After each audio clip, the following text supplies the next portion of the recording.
Sorry, you were right there in the center. Yeah, we just don't have Dwayne, but we can. My incognito Patagonia hoodie. Yeah, there you go. Yeah, we can start, I guess. I know Dwayne knows about it. How could he forget? Yeah. All right, it is 4 p.m. and I will call our meeting to order. Eliza, you want to call the roll, please? Sure. Katie Frisch. Present. Susan Merle. Here. Jonathan Nickel. Here. Dwayne Romero. Not yet. And Susie Zimmett. Here. Thank you. You do have quorum. Okay. I would take a motion to adopt our agenda as presented, but I would like to move our financial statement presentation or discussion to our next meeting, just so that all the board members have a chance to look over those. That's kind of takes a little time. And I think there was some miscommunication and Linda didn't know that she was on our agenda. So. Okay, so I move to adopt the agenda as presented, moving the financial report to our next meeting. Are we? So I'd love the FAB to look at that before it gets presented to the board, and we're not going to have an FAB meeting between now and then with the holidays. So I would say we need to go ahead and look at it next meeting, and then we'll do that going forward as kind of a general okay. Procedure, because I think that's a good idea, but I feel like we can't really put it off yet this time. Okay. I'll do a quick roll call. Katie Frisch. Aye. Susan Merle. Aye. Jonathan Nickel. Aye. Dwayne Romero. Aye. Oh, hello. Oh, you're here. Sorry And about find that. you. I'm just heading back up alley right now. Sorry. That's okay. Okay, so I just we'll get started here, but I just wanted to really thank everyone for their ability to be flexible as we deal with COVID and moving from hybrid to remote and back and forth, and it's part of the nature of COVID, and I appreciate everybody working together to make that work. I also just want to remind everyone that we are all interconnected. And so whatever we do in and out of the school buildings affects everyone. So I just want everyone to keep that in mind. And please just remember the 5 commitments and remember that it's affecting all of your colleagues, all of our school district, all of our students, and our community. So we're in this together. We're just doing our best to work and deal with COVID. And I just appreciate everyone's help in that regard. So thanks, everybody. We will go to public comments now. Let me just see here. And let me just make sure. Eliza, do we just still have one person signed up? We have 2 people right now. We have Tamara Wilson and Miss Valentine. Okay. Tamara, are you available? I am. Thanks. Hi. Hi, how are you guys today? Fine. How about you? I'm doing all right, thanks. All right. As usual, I'll keep it short into my 3 minutes. Also, as usual, just a reminder, we are going to pass 250,000 casualties in the next couple of days as a result of this virus. As a parent, I'm incredibly concerned about the rate of community spread. It seems awful high for us to still be in-person learning. And I don't think, as much as we would like to wish it so, the school is a part of the community, and to try to pretend that the school is some separate entity that's protected by a bubble and not part of the community where we're seeing rampant spread, I think is kind of crazy to me. As a parent, I am in a position where I am going to pull my middle schooler from in-person learning because the danger is just too high. At the same time, I'm conflicted because I have heard that building admin has basically told staff to not worry about the online students. So my choices are to put my child in harm's way or have a substandard education. I don't think that that's an acceptable option. And I don't think that that's okay to give parents. I want to reiterate that as a teacher that is currently teaching online and exclusively online, that teaching online has not changed my ability to educate students or for students to demonstrate their knowledge. I think that online is something that we have worked really hard at the high school and have perfected. And I think that we are educating students as we always have, even though it may be in a different environment than what students would prefer. But at the very least, it is a safe environment. I have been practicing the 5 commitments, probably more than a lot of people. We have done all the right things. We haven't traveled. We haven't been to sleepovers. My kids don't hang out with their friends. And yet my son, my 7-year-old, my 8-year-old son is in quarantine right now. And that's as a result of going to school. His contact was in school. It was not from a lack of diligence on my part as a parent. It was from him attending school. And as an asthmatic, now I need to worry about the possibility that he has contracted COVID and the possibility that everyone in my family could potentially contract COVID. And that's as a result of attending in-person school, because there is no credible online option that has been offered to elementary and middle school students, unlike the high school, who's been allowed to perfect their platform. And I would ask that not only do you guys consider in this time where community spread is so high, a return to online learning for all 3 buildings, but I would also ask you to consider giving teachers the time to do it well. That is something that you have denied the elementary school and the middle school, is the time to perfect online and do it well. There's just the assumption that it can't be done well, so you just throw up your hands and, to be quite frank, put kids in harm's way. And now my own son is in harm's way, and that is devastating to me. And I think you guys need to know how devastating it is to families. And even while I'm thinking about my own son, I have to consider the teachers who are in harm's way, who are quarantined, who are facing the difficulties and challenges of COVID. And I think it's really important that we do not ignore the numbers and pretend like they don't exist, because they do exist. And like you guys said, we are a community, and what we do affects the community. And I realize that not having in-person learning can affect the community in an economic way. However, I urge you to consider that having in-person learning can also increase the spread, cause people to relax on the 5 commitments and think that everything is normal, leading to the spread, which could have more dire economic consequences if the rate in our community goes much higher. I think the school is just one part of that community, and we have a responsibility to also think about the spread of COVID, not just our economic need to provide childcare to families. That's all I have to share. Thanks so much. Thank you, Tamara. Joan Valentine. Hi, I'm just trying to put my video on. Hi, thank you Hi, sure. for allowing me to speak. My name is Joan Valentine. I have a 17-year-old in the school district who's grown up in Aspen Public Schools. And I just wanted to say a couple of things. I really want to commend the medical professionals and the school admin and the school board for getting the testing, asymptomatic testing up and running. I had the privilege of volunteering and was amazed at how simple and efficient the process was with the curative test. The kids are amazing. They're compliant and eager to complete the test quickly and efficiently, even on a snowy day. We were thanked by several teachers while we were undergoing the process.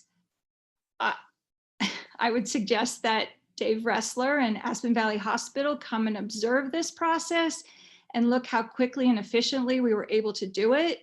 Currently, AVH is doing 30 tests a day, a few days a week at their Basalt facility, and we did 237 kids in 2 hours last Thursday morning. I've followed this subject of in-person learning around the country and around the world, and reading about various communities, listening to interviews. The underlying theme seems to be that if schools want to stay open, they really need the community to surround them with as much support as possible. How does that work? Well, first of all, everyone has to trust the process and buy in. Currently, I don't feel like we have that level of trust with our local public health officials. Hopefully that will evolve and continue to get better. In this community, everything you hear up to this point is that the schools are opening and it's dangerous, or recently at C, they tried to open and now they can't stay open. And my favorite is, if we want the ski area to open, then we may have to close the schools. I'm a ski company employee. I'd like to see it open as much as anyone. My family relies on my income.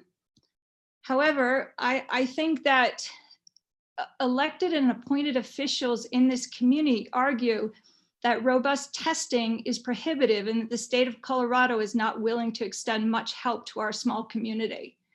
Meanwhile, the current asymptomatic testing program within the school district has lit a fire under the Board of Health and Aspen Valley Hospital. Money and funding was available from the state when requested, and there's apparently more to come. I argue that we can do both. We can keep the ski area open, we can keep businesses running, and we can keep the schools open. But it starts with the support from the community generated by trusting our public health process. That is only going to happen by educating the public. The schools are not where the virus is spreading. This seems to be apparent with the preliminary data we've had from the last 2 weeks of testing. Last week at the Board of Health meeting, Dr. Jeannie Seibold stated that our schools, with their protocols in place and the new HVAC system, are some of the safest places in the community to be right now. The governor of New York, the largest public school system in the country, also feels that schools are a safe place to be. If you think about a workplace where everyone complies with mandated protocols, it feels safer than being in the public where people don't take health protocols seriously. The kids in our district appear to be doing an amazing job of following the rules. I commend the teachers who have created an environment where our kids are staying safe, but we need the parents to help. We need them to adhere to guidelines and protocols when the kids aren't in school. Several families have told me they don't want to go to school because they don't want their kids to have to quarantine if they get exposed. They will miss out on their sports or other activities. They either fear exposure at school or fear getting tested because it might prove that they are asymptomatic, and therefore they will once again have to quarantine. But this is not the point of testing. It is to control the spread. Wouldn't it be better to know that you are asymptomatic and exposing other people? It has been stated that our kids are not attending in-person schooling, then asymptomatic testing is not available for them. I think these are some of the kids who should be prioritized when it comes to testing. If kids are participating in sports inside or outside of school or any other group activities, they and their coaches should be getting testing on a regular basis. We have standards for student athletes regarding drug and alcohol abuse. Why would this be any different? When you know you're getting tested each week, are you more likely to consider your actions? Will you go to that party or allow your children to go to a party? To the entire community, I think the message needs to be, we need Pitkin County Board of Health to continue to fight for strategies to keep us safe, no matter what the cost. To the community and the businesses, et cetera, keep our kids in school, and the working families of this community can continue to work and be productive. Children's mental and physical health will be better and their education will not suffer. Make the viability of both businesses and public schools the win-win.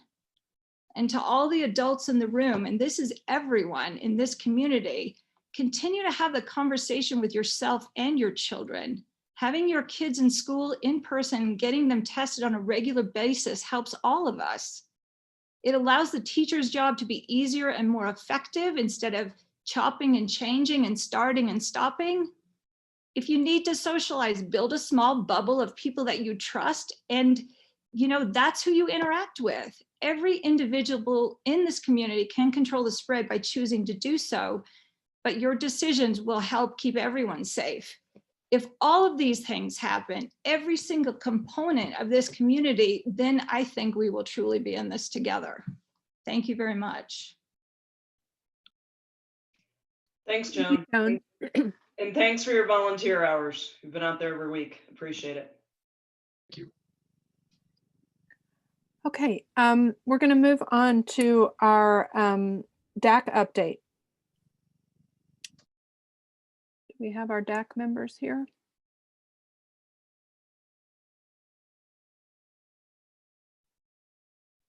Anyone? I saw, there's Jim.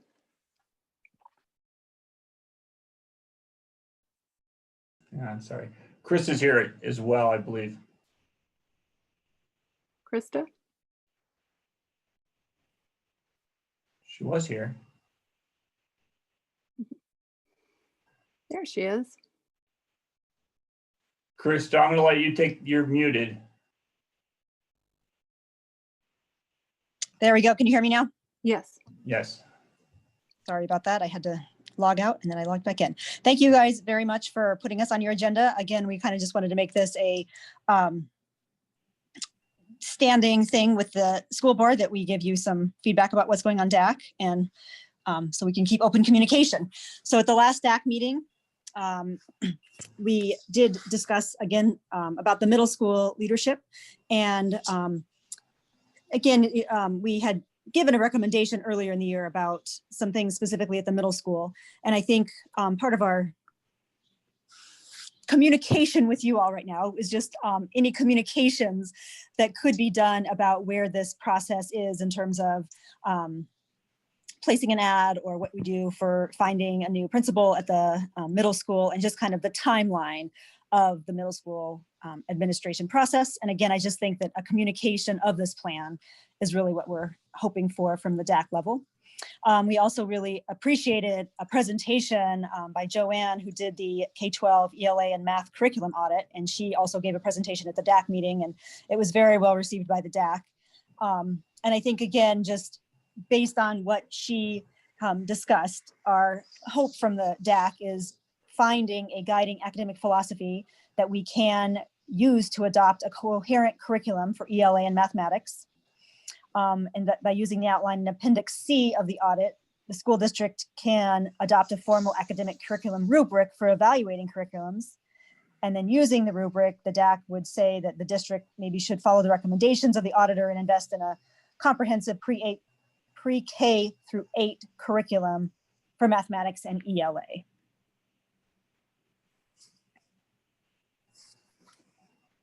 Krista summed it up.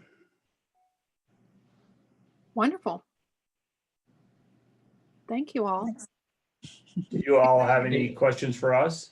Yeah, I have a question. Did you guys talk about the IB for all, through all the levels in DAC?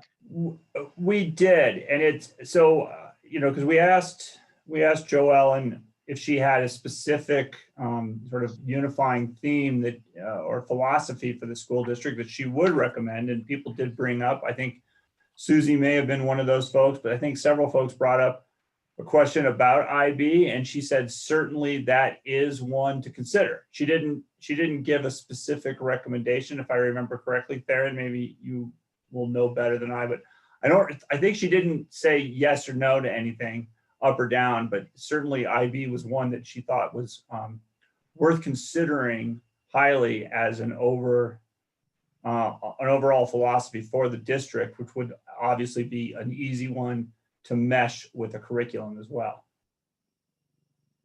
And one problem, Jonathan, is when her presentation was as part of the DAC meeting, the timing was not correct. And so there was no discussion after the meeting.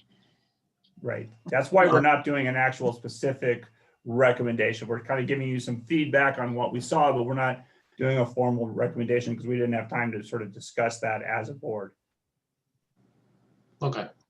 I just think it seemed like, at least my takeaway from that was that that needs to be a decision that we somehow work together with the community to come to a conclusion quickly, either yes or no, and then move on. So if we will need you guys' help in reaching out to the community to help us get a conversation going around that.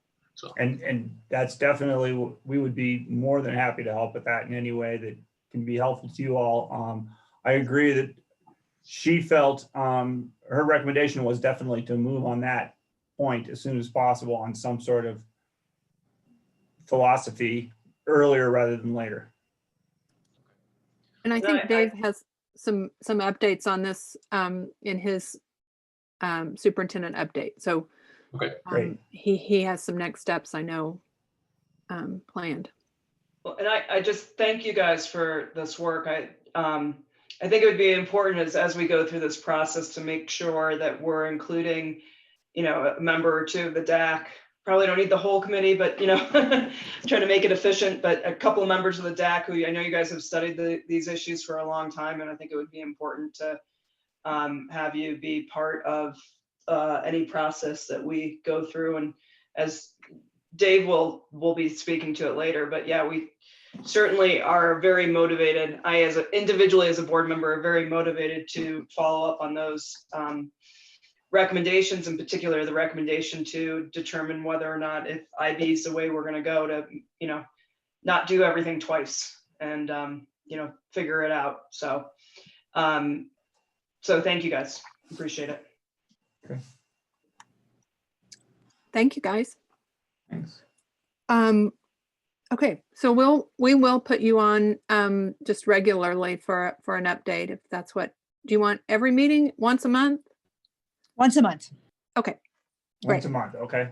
Eliza, Gotcha. let's do that going forward. We'll have a DAC update once a month. That'd be great. Great, we'll do. Okay, thanks, guys. We have our AEA update next. Good evening. Hi, Stephanie. Hi, I'm Stephanie Nixon. I'm the new Aspen Education Association president. And Congrats. I'm going to give you an update. Flexibility and perseverance are the theme words for 2020, and educators and staff are clearly the masters of this. Over the past 3 weeks, the Aspen School District staff has successfully taught and worked in all possible educational models, from remote to hybrid to full in-person, often with very little time to reflect on changing course. The last 2 weeks have been especially challenging, but we've had increased and consistent communication with our administrators, and it's been really positive and productive. We remain committed to being a voice for our members and will continue to value their experiences as we navigate together with administration the safest models for instruction. Right now, we have a large number of teachers and staff in quarantine, isolation, or at home with quarantined children. While we're all doing our best to make it work, the number of subs in the building and the amount of extra work being asked of our staff is tremendous. Our transportation department is highly impacted, and we know that a bus route had to be canceled this morning. Our staff is being asked to incur greater exposure by crossing additional cohorts or drive extra bus routes, cover additional duties in classes, and teaching students in quarantine and in person simultaneously. The mental health of our staff is precarious, and these additional needs are increasing feelings of fear and anxiety. Instruction and what impacts instruction will always be the most important aspect of our jobs. Ensuring that quality instruction from qualified educators is paramount as we decide how to educate our students with a large number of staff impacted by quarantine restrictions. When there are this many subs in the buildings, education is negatively impacted. Consistency, even in a remote model, is the best practice. We are committed to helping staff to be the best at their jobs, even when being forced to work from home. Every learning model has its challenges, and we're only getting better at remote instruction. The school district will never be closed. Remote just means that we shift to models to accommodate the community transitioning in and out of the physical buildings due to quarantine and high incidence rates in the community. We continue the discussion on metrics, and we're keeping a close eye on the ever fluctuating data. We met with our administration and Pickens County Health to discuss the following points that have been pulled from community data: local incidence rate, overall positivity rate among children, community spread, and testing turnaround time. The data from these risk factors will be reported in 5 columns with a certain number of percentage ranges attached to each column. This data will guide our conversations about changing educational models in the future. We continue to be grateful for the continued efforts in testing, as it has provided us with another layer of mitigation. Finally, we need to echo Dr. Baugh and Susan Merolt's concerns about the 5 commitments of containment. Our campus, though we like to think of it as a snow globe, is not.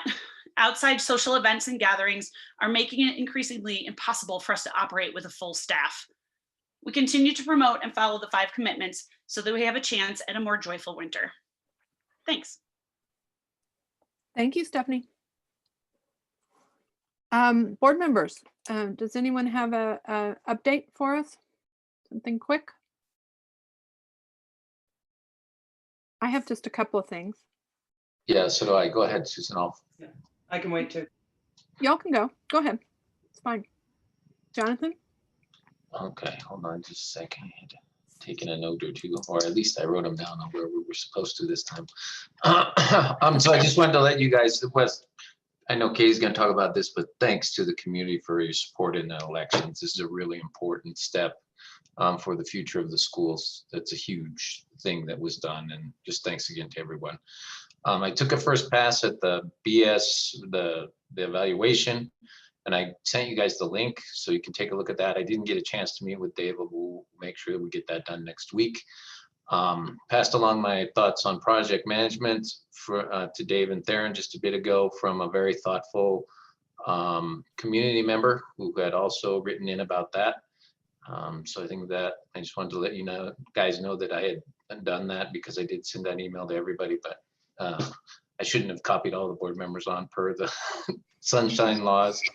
And then finally, kudos to Dave for driving a bus. I thought that really showed that he's all in on this.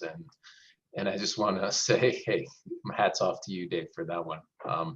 You know, that takes some humility and just willingness to say, I'm all in on this and I'm going to get it done, whatever it takes. So I appreciate that.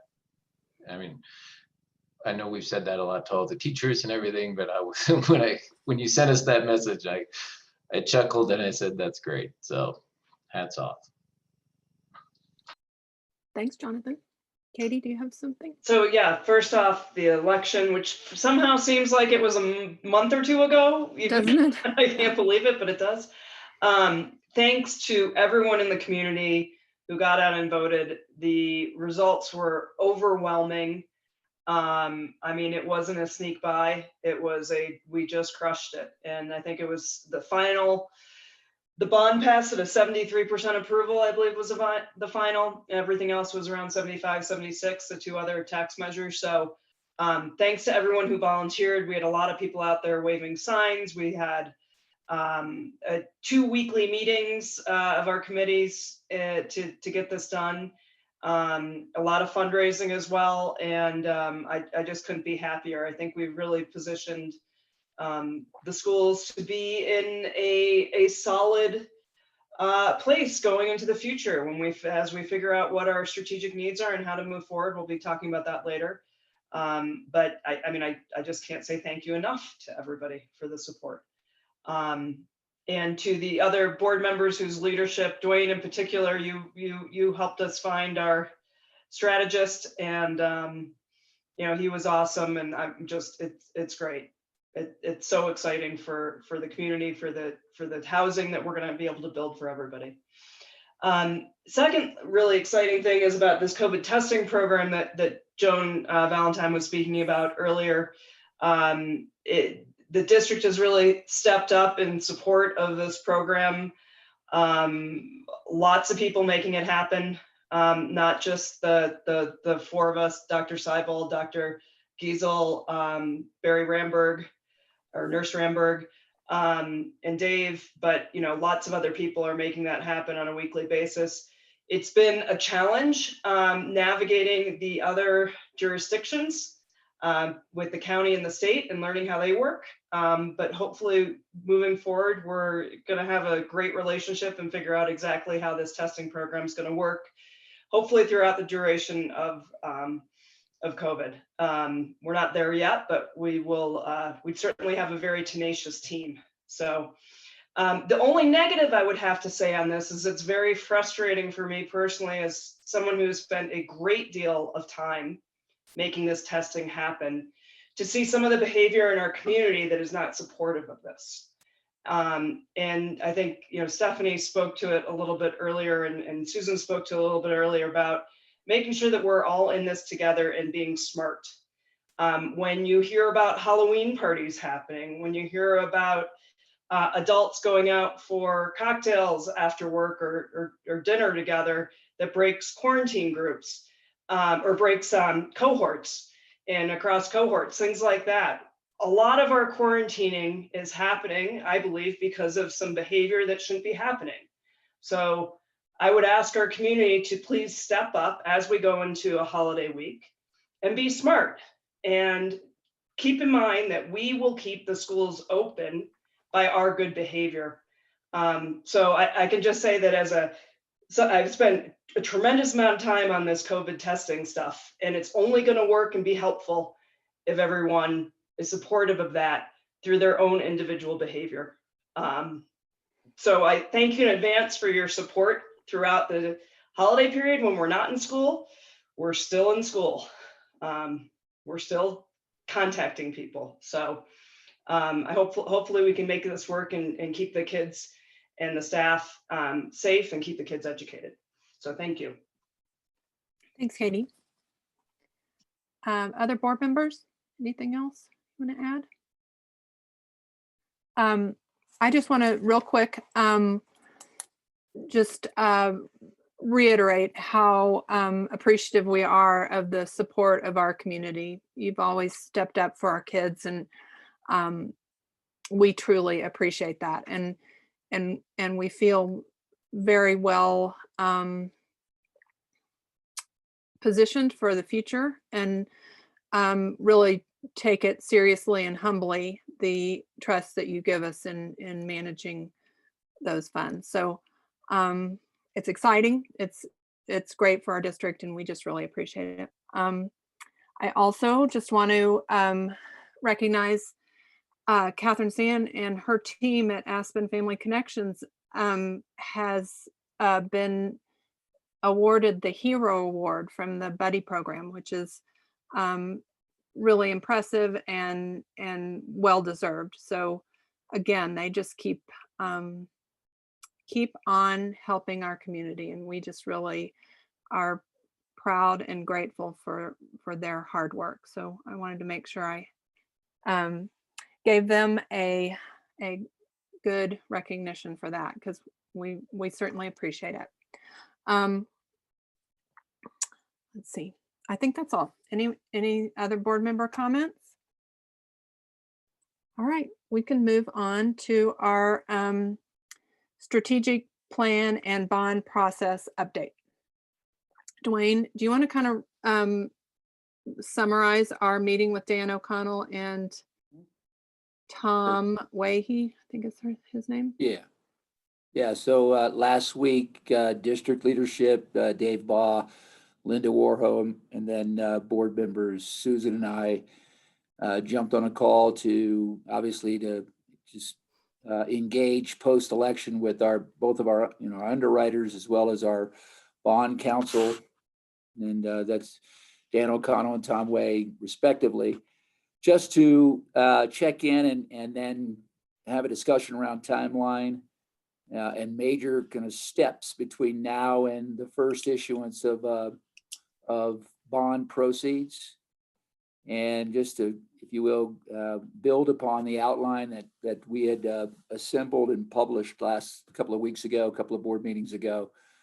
You could see that outline, by the way, in the board docs under this item, this discussion item on the strategic plan and the bond piece. So and I'm not going to go blow by blow here, but I do want to make sure that we understand the 4 or 5 major areas in a real brief description. So clearly in the next 60 or 90 days, we're going to be doing 2 things. One, assembling all of the legal steps, and most of that is resolutions of action and support by the board to initially decide on what preliminary expenses will incur and reimbursements we can account for from the bond proceeds. So there's a bit of a timing variance there if you think about it.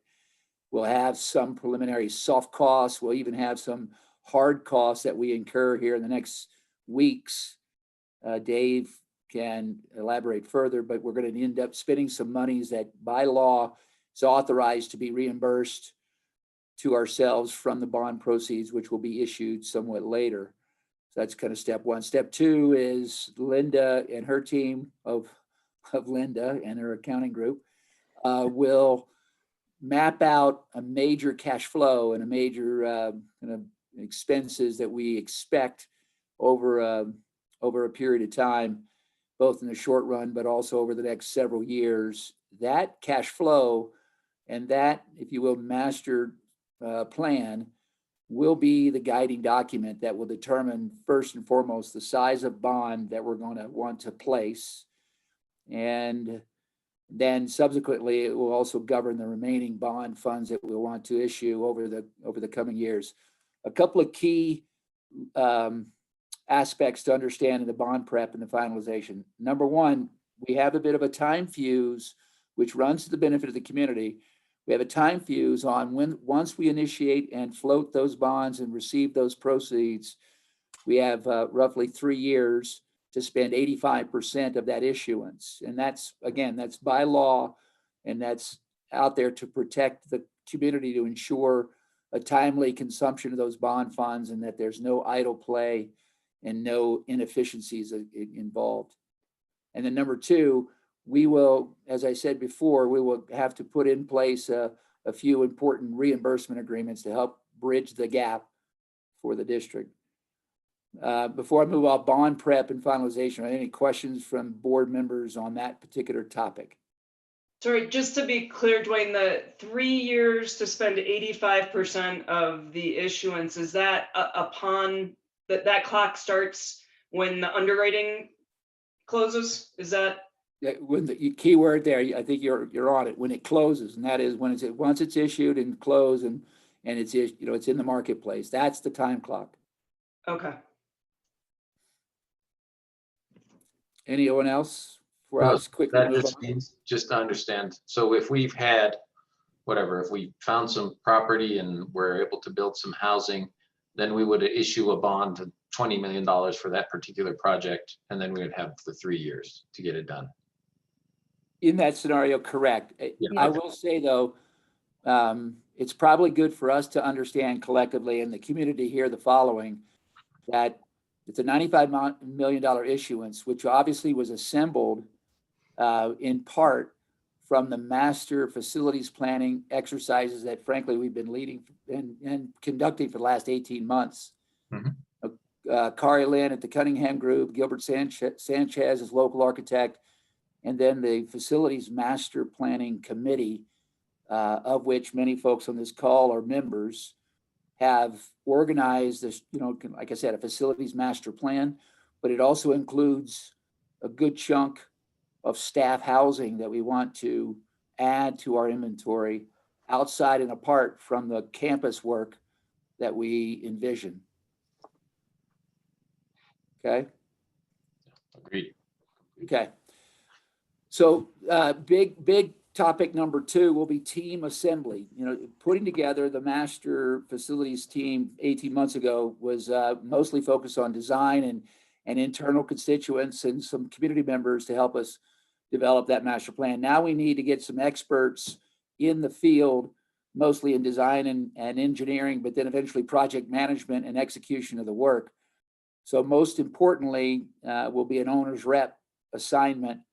Dave and Linda have obviously the responsibility for district leadership, but I think it's appropriate from all of our views to make sure that they're equipped with subject matter experts. So an owner's rep is going to be here in the next week or two, probably a request for proposal, an RFP will be floated into the marketplace, and we'll get some good leads and some proposals there. Eventually, that team, together with our design team, again, Cunningham Group and Gilbert Sanchez, will commence a bit of a design development process that will build upon the facilities master planning work and take it from sketches and concepts down to construction documentation. That's most notable for two things. One, for our affordable housing work on the land that we own, for example, West Ranch. If you guys remember, West Ranch has an ability to expand. So that would be a great site for us to begin our design development work together with our design and facilities plan team. Another one would be what we can do on our campus outside of physical improvements to the existing buildings, but how can we reimagine parts and pieces of the community, or excuse me, of the campus to fit the needs for the next 25 to 50 years. So the facilities master planning talked about the repositioning of the bus barn and maybe a complete redevelopment of that site. So our design development process will also begin to work on those larger initiatives and plans for how we redevelop. Another great piece of work that's already been led by AEF, Aspen Education Foundation, would be how to sequester and kind of, you know, break apart the entry to the district theater apart from the elementary school and to make that much more accommodating to, you know, to education, but also to community and the performing arts there in the theater. Those are great examples of design development that has to occur over the next X months prior to spending those big physical improvement dollars. And then I guess the last comment I want to talk, well, before I move off of design development and team assembly, are there any questions from the board? Yeah, I do. As always, is the intention to keep all the bond proceeds kind of with the same team, or to have separate teams for separate parts and what you were envisioning? For example, we have a certain amount of dollars that are likely to be allocated for the very exciting maintenance projects that need to happen. Is that the same team as the one that's going to work on housing, or was this plan developed to contemplate perhaps not having Cunningham Group spend time on the maintenance stuff that we already have a pretty good idea about, and separating it out? But also with that question is, and would the owner's rep be part of the whole process for all the different funding parts? And the third question is, and what about the strategic plan? Like, how do we know what we want to do with the bus barn? We don't yet. So how is that going to sort of filter into that in what you've laid out, Dwayne? Let's start at the top. So I think it's appropriate to your intuition to allow for some obvious kind of delegation of work. And so there is probably a bright line between, as you said, catching up on capital improvements as a, you know, just kind of physical work on these existing buildings. That's a scope of work that has a lot of ability just to be carved off. But I do envision, and Dave is going to have to step up into this one because it's going to be his baby. I do envision a centralized leadership team that is able to coordinate the work and ensure, I think, two things. One, super high efficiency and effectiveness of the expenditure and the work. And then probably equally important, if not more, is the transparency of the same, to ensure that there's a big master scorecard that is kept and then is condensed down to easy and accessible documentation for the community to know and understand and have the faith and the confidence that we're spending the money as we said we would. So I think that helps to answer the first two questions that you put out there. Can we effectively delegate? I think the answer is yes. Are we in that position right now? No. Obviously, it's kind of just coming out of the blocks. And then your third question about really, the end in mind, where do we want to be? Well, that strategic planning as it relates to the facilities and the physical plant, I dare say that we probably have a better, more concrete definition. And frankly, it's a little easier to get consensus on some of that stuff than the more visionary, aspirational strategic planning.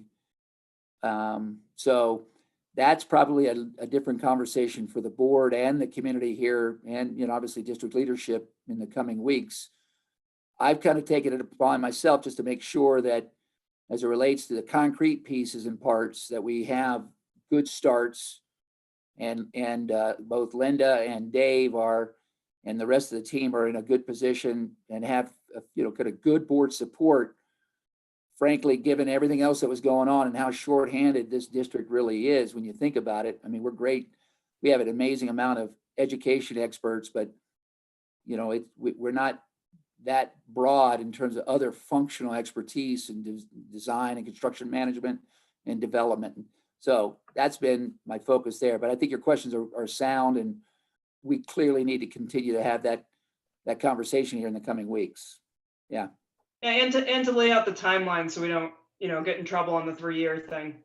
Indeed. I can envision we can get some of this housing started and done. I think it's going to take us a while to get through the strategic plan to figure out what we want to do in terms of educational improvements to our facilities.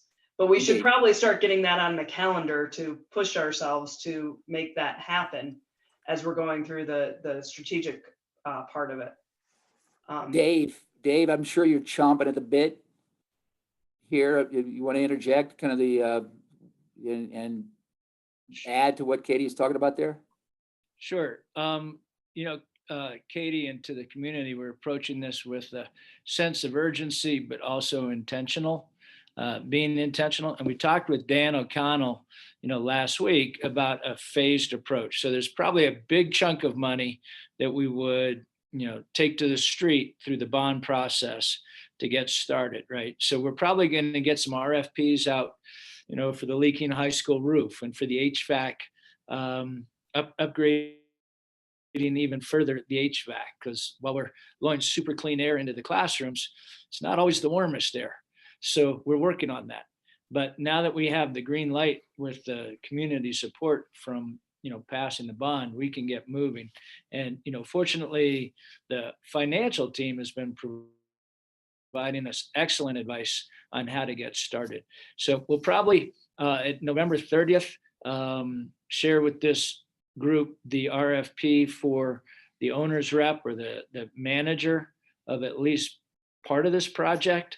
I hadn't really thought about breaking it into separate projects, but, you know, that's probably a good thought, Katie. You know, we might need a separate person to help us with the housing piece, and then a person to help us with the educational sort of physical plan as we're taking it into the 21st century. So that might be, you know, either, you know, two individuals, or, you know, some of the national companies have kind of a stable of expertise that you can tap on the shoulder for the project. So that might be the way to think about it.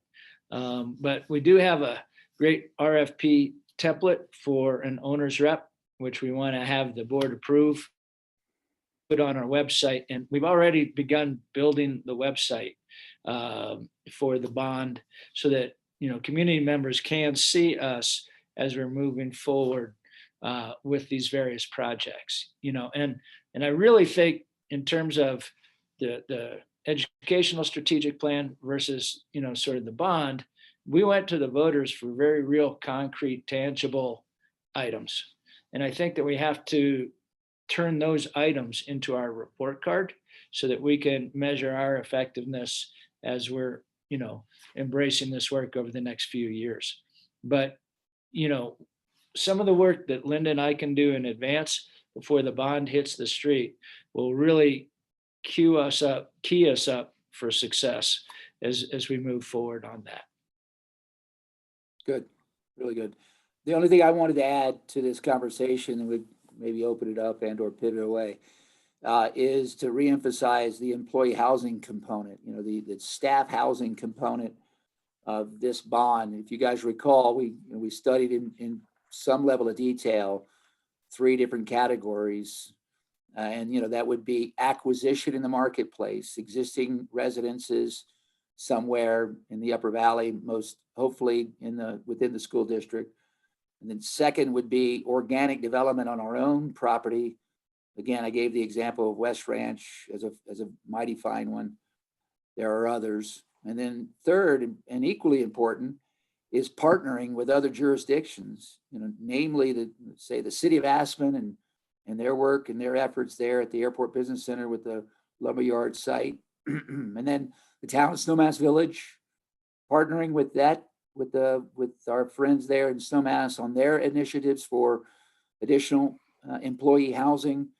It would be, I think, a real strong success for the community for us to be able to demonstrate partnering and some level of collaboration on these difficult sites, on these limited sites, and to kind of share in limited resources, land, money, talent, to solve and really try to, or at least not solve, but get ahead of and lean hard into the shortage of housing that we have for the district. So Dave is already engaged with leadership there at both the city as well as the town. You think about RAFTA and their ability to help us out with transit facilities. We're all in the transportation business with Pickens County and RAFTA. You would think that we might be able to find shared facilities that kind of relieve some of the burden on our campus. I think that's a real smart play. So all that partnering work within the housing community might be able to get us from our existing inventory of 50, that is, we own and obviously rent out 50 residences to our existing staff. But I think it'd be dynamite for us at the end of this exercise, not too far down the road, to have another 50, as we've talked about many times over the last several months. So that's my last comments there. Susan, back to you if you want to wrap this up. Can I just one point on that is Sure. that's not in this, Dwayne, but thanks. I mean, it's very robust and a lot of stuff here. But on the housing thing, I think we do need a wish list of what kinds and types and sizes of units we want. Because I have a feeling once we have the money, we're going to have a lot of partners knocking on our door. And I think we need to know what we want before that happens. I think your intuition's spot on. There was a bit of work by the staff. Dave might be able to speak to this, or maybe Theron from last year, doing some surveying, doing some we had a polling, housing survey. trying to get right. We had the housing survey to help shape that kind of future desires list, that wish list that you described. Theron, are you on? Can you elaborate a little bit? I know that there was a lot of work that was done in making housing that would be a permanent sort of situation for some people, and then looking at making sure that we had a transition plan for people as they entered into employee housing. How would they exit out of the employee housing? And all those sorts of things have tried to be figured out. That was all part of that original housing survey. The other piece of that was to get housing that was attractive for families. Often we can always split up some of those bigger units, but we cannot put people into smaller units. That has been an issue. And then the other big part of this is having a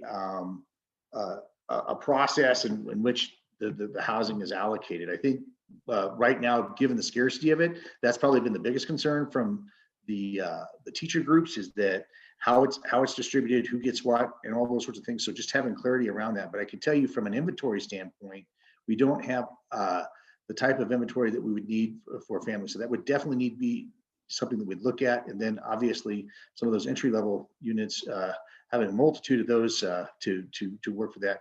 But as far as which proportion we should be buying those units, that needs to be determined with real specificity. And I don't think we have it yet. And so that was part of the things that were illuminated by the survey, but I just don't think it was really, we didn't have a numbers figured out. But I do think we could definitely work on that as our next steps and get that going.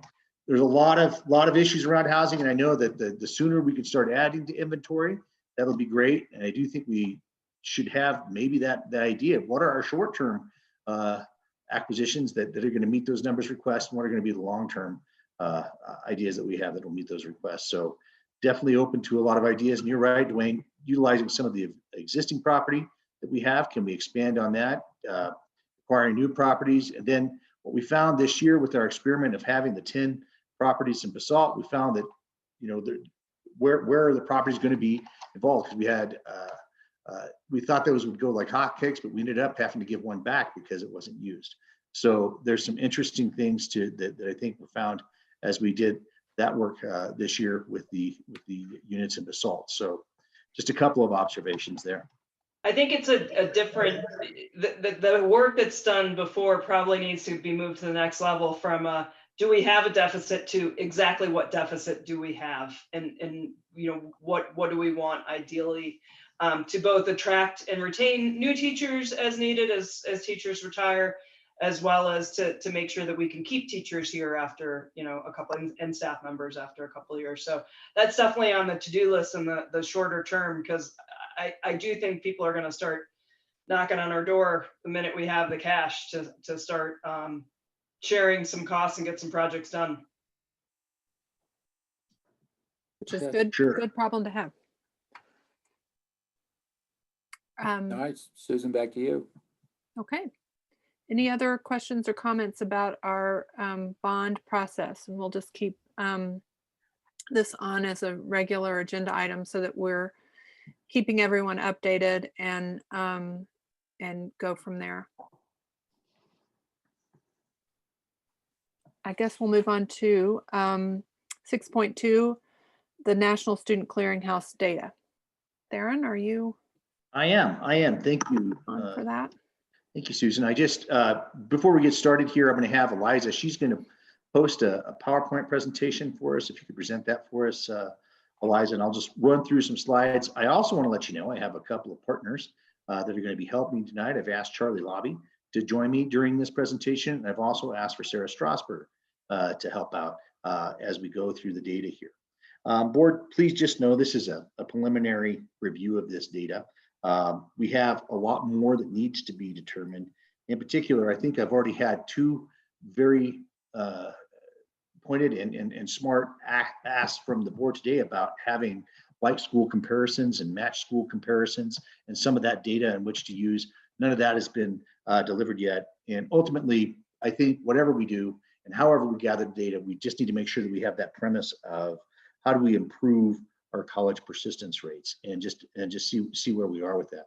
It was great to have this data to have as a first look at where we are. And I hope all of you have had a chance to kind of look into it and may have some questions. What we did in this PowerPoint presentation is just pick out a few of those slides that we thought would probably be most germane to this presentation tonight. And the very first one is just the percent of students enrolled in college that first year after high school. And if you take a look at that slide, Eliza, do we have it up yet? I guess I can't. I'm at home, guys. I don't have my dual screens anymore, so I'm going to have to just rely on faith here as this goes through. So the very first slide is just, if you take a look at it, you can see that we've done quite well as far as maintaining that first year persistence rate. But if you notice, a lot of people ask, only 83% of our students persist in college. Just the way that that's calculated is always interesting. And we might have them entered in because you'll hear like we had a 92, 96% placement of students. But then when we get the clearinghouse data back, you'll see that discrepancy between those two numbers of what we announce at graduation to actually who attends. And there's some drift around that I think Charlie's addressed before with the DAC and had that conversation with them. But if you look at our trend over time, we're doing quite well right now with our last class. And just a reminder about the clearinghouse data, it doesn't have this year's college seniors in it. It's always a year behind. That's just the nature of how that data is tabulated. So it's always going to be one of those things that's going to look backwards to maybe inform our thinking moving forward. One of the things I do want to point out about persistence rate probably for this year is I asked Charlie and Suzanne, and they came up with, right now we know of 22 students in the class of 2020 that are pursuing gap years. So you can imagine what that is going to do to this overall number as we move forward in the years of COVID. And I'm wondering what it'll do to some of those secondary numbers that we'll see later on in the presentation as we move through COVID as well. So that could definitely have an effect on persistence rate. If you look at slide 2, that's further, that information is broken out. And this is the great thing about this. You do get the type of institution that students are attending. So you can have a look and see what that looks like as we go through the different types of institutions that our kids are matriculating to. And if you have questions around that, we're going to talk about that in a moment too, when we get to some of this analysis. In slide 3, we really wanted to include this one because this is a very important slide for us regarding persistence. If you're going to lose a student, you're most likely going to lose someone who would not make it from the freshman year to the sophomore year. So this is persisting 2 years into school. So you can see that if we could identify a trend right there, that would definitely identify probably students that weren't academically prepared to go to school. So that's why we'd really want to look at that persistence from the freshman to the sophomore year. If somebody wasn't able to make it there, that would be one of those real canary in the coal mines that we could use to identify that kind of data. And finally, another data piece that we pulled out of here that we thought was really important for tonight's presentation is looking at the 6-year graduation rate. And if you look at that in slide 4, we're looking at the 6-year graduation rate, and we've seen what would definitely be a decline in overall graduation rate after that 6 years there. But we're going to kind of compare that what we have with our national data. We don't have our like school or match schools figured out yet, but we definitely have the national data on what that looks like. And we'll talk about that in just a moment. Another slide that we included, I'm going to ask Charlie to start talking at this point, just the common institutions that our kids are matriculating to. Another really illuminating picture of what happens with schools. So Charlie, do you want to take over from here? Sure. If can someone just give me a thumbs up and let me know that they can hear me? All right. We can see you Sorry. and hear you. It's this newfangled technology that I saw some of the teens with, so I thought I'd try to be cool. Yeah. So this is a great window into our world and post-secondary to see where our kids are actually going.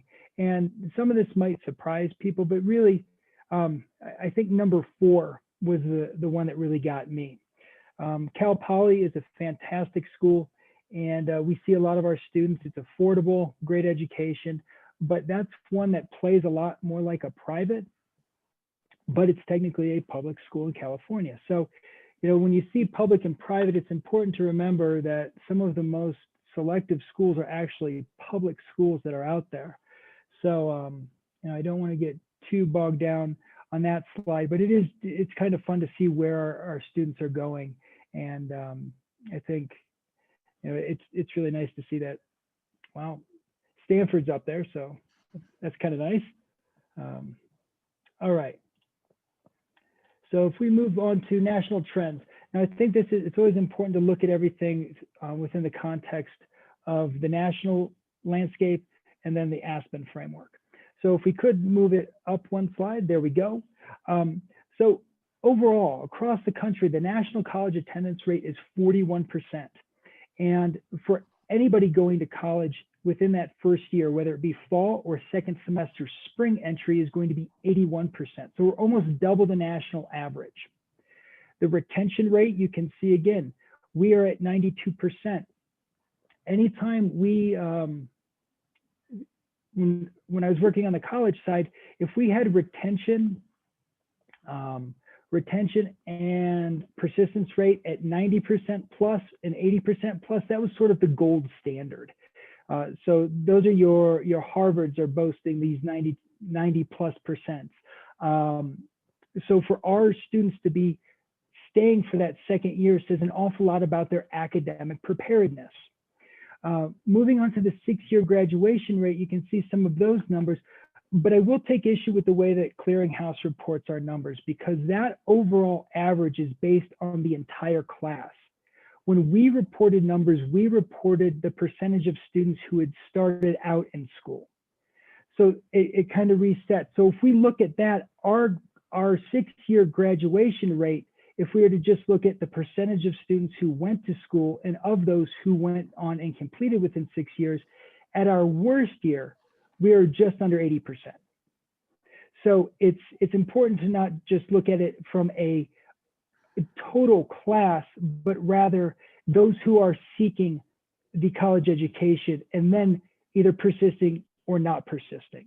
So I just offer that differentiation because the numbers are a bit misleading when you dig in, and you know, I wouldn't be proud of a 64% graduation rate, but when you look at it in the context of those who are pursuing college, I think that's just important to look at. And then some of the other reasons why it's important to look at why some of those students might not be persisting is not just the cost of college. That's been sort of a constant. So if college increases are true, those have been going up over the past 20 years. So why this spike in some of the years? It's the way that schools have been, if you could just go back to national trends real quick, I'll get to this one in a sec. Yeah, thank you. It's important to think about how some of these highly selective schools or the way that they are packaging our students. And this puts a lot of families in the Aspen market kind of in a bad spot, none of which we can control. What schools have done is instead of offering merit scholarships, because their classes are so talented, what they've moved to is meeting full demonstrated need. So the student that used to rely on that $15,000 bridge scholarship to make it affordable is no longer being able to attend that institution because they're channeling their monies towards people who have demonstrated need. So it's that middle class family who used to have the option to use a merit scholarship, but those schools have changed the way they package. I don't want to dive into the details too much, but there are financing things that are beyond our control.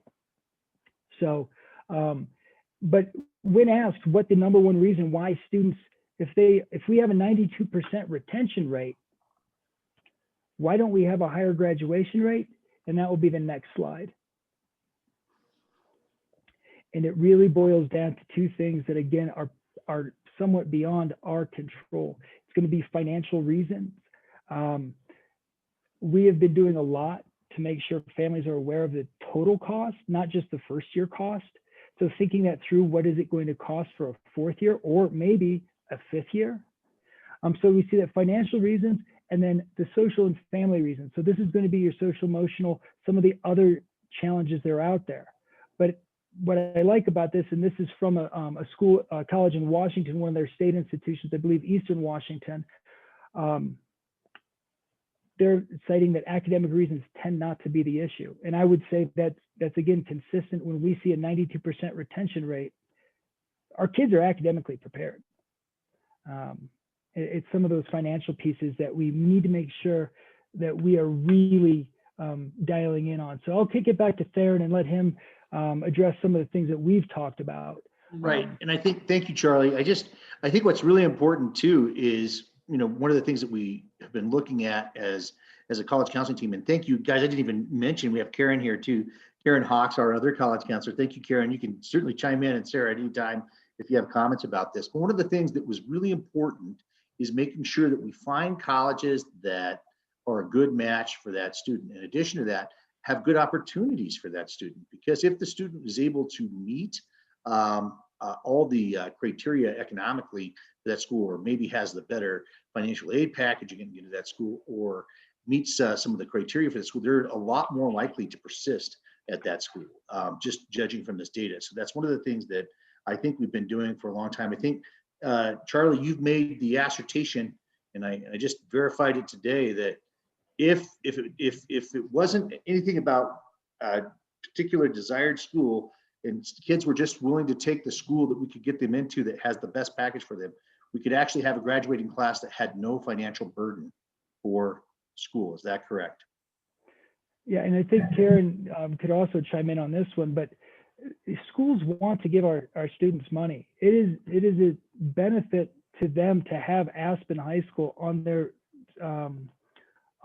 list of schools where students are from where they're matriculating. It's just that we have to broaden some of those horizons for what makes for an effective college education. And we're starting to see some of that. If we look at our numbers today, right now we have, as of today, we're just under 75% of our seniors having had applied to over 140 different schools. So we're starting to see that breadth of schools with the lens that let's look at affordability. So it's, the data, I think Karen and I, and it sounds like Theron too, we could nerd out over this for hours, if not days. But really it's trying to, how do we best process this information and what do we do with it? Well, and I think that's exactly right. The number one thing that I think we should worry about is how do we improve our college persistence rate and acceptance rates to kids where they'd like to go. If you take a look, our final slide is just what we want to do next steps. This has been a conversation I've had with the DAC on multiple occasions because often this is a very blunt instrument to try to determine what's going on with kids after they finish high school. Number one, we need to have our own internal mechanism to track graduates. That's one of the things that we think has come from this. We have to have a good, robust way of doing that. We need to create a dashboard of match schools for comparison, because if there is an issue with our kids persisting at schools, if there is an issue that we're significantly below schools that are like schools, then we need to figure out exactly what we have to do as a system to get that corrected. We need to collect better exit data from graduating seniors. The current senior survey, as you know, is not my favorite data collecting instrument that we have as a group. I've been a high school principal, and I never thought that it asked the right sorts of information for graduating seniors when they were leaving. A lot of things that were really soft questions. We need to ask some questions that are a little bit more illuminating about the academics at the school, a little bit more illuminating about and pointed in helping us make good changes at the school if we're going to make them based on that data. We need to create a longitudinal survey for AHS graduates as they matriculate through college. We currently have the graduates panel, which is, I think we will never get rid of. It's one of my favorite nights to go to a college counseling meeting and hear all of our seniors that have left. And if you haven't had a chance, new board members, to go to a college graduation panel, it's a lot of fun. We have all of our returning seniors, everyone from kids that are college seniors down to first year freshmen, and we invite all of our 12th graders and some 11th graders to go to that meeting just so they can hear firsthand things that are happening at school. As great as that is, it's not telling us the information that we probably need to have codified. We have to extrapolate. I can think we have to figure out, they'll say, we like the IB program. We need to be really specific what parts of the IB program really worked for students at the school. Which types of changes could we make to the IB curriculum that would better fit in college? I know that some concerns were brought up around chemistry one time during a graduate panel piece, and we just didn't have the specific information to dive into that. So a real longitudinal instrument would be great. And finally, we just need to identify if there are barriers. Right now, we know that there's that financial barrier, but if there's other identified barriers that are keeping kids from persisting in schools, we need to identify those things and start to figure out strategies to overcome them. So this is a real preliminary look at what this data has been telling us, and I'm very proud that we were able to find the data, because I know we've been a couple years without it. So it's nice to start looking up this road again to see what we can do. So do we have any questions about this while we have the team, or do we have any comments from Sarah or from Karen that you guys would like to add before we turn it over to questions? Sure, I'll chime in. Oh, sorry about that. I just wanted to say, I think, the way that we're, addressing some of those, Charlie, Karen, and Suzanne in that office are working so diligently to address any barriers that might exist now for students going to college. And one of that is what you spoke to, Theron, about the idea that finding the right school for the right kid, it has to match.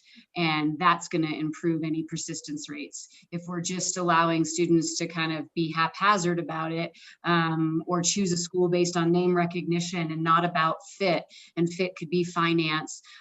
Karen explained too, fit can be size, fit can be location.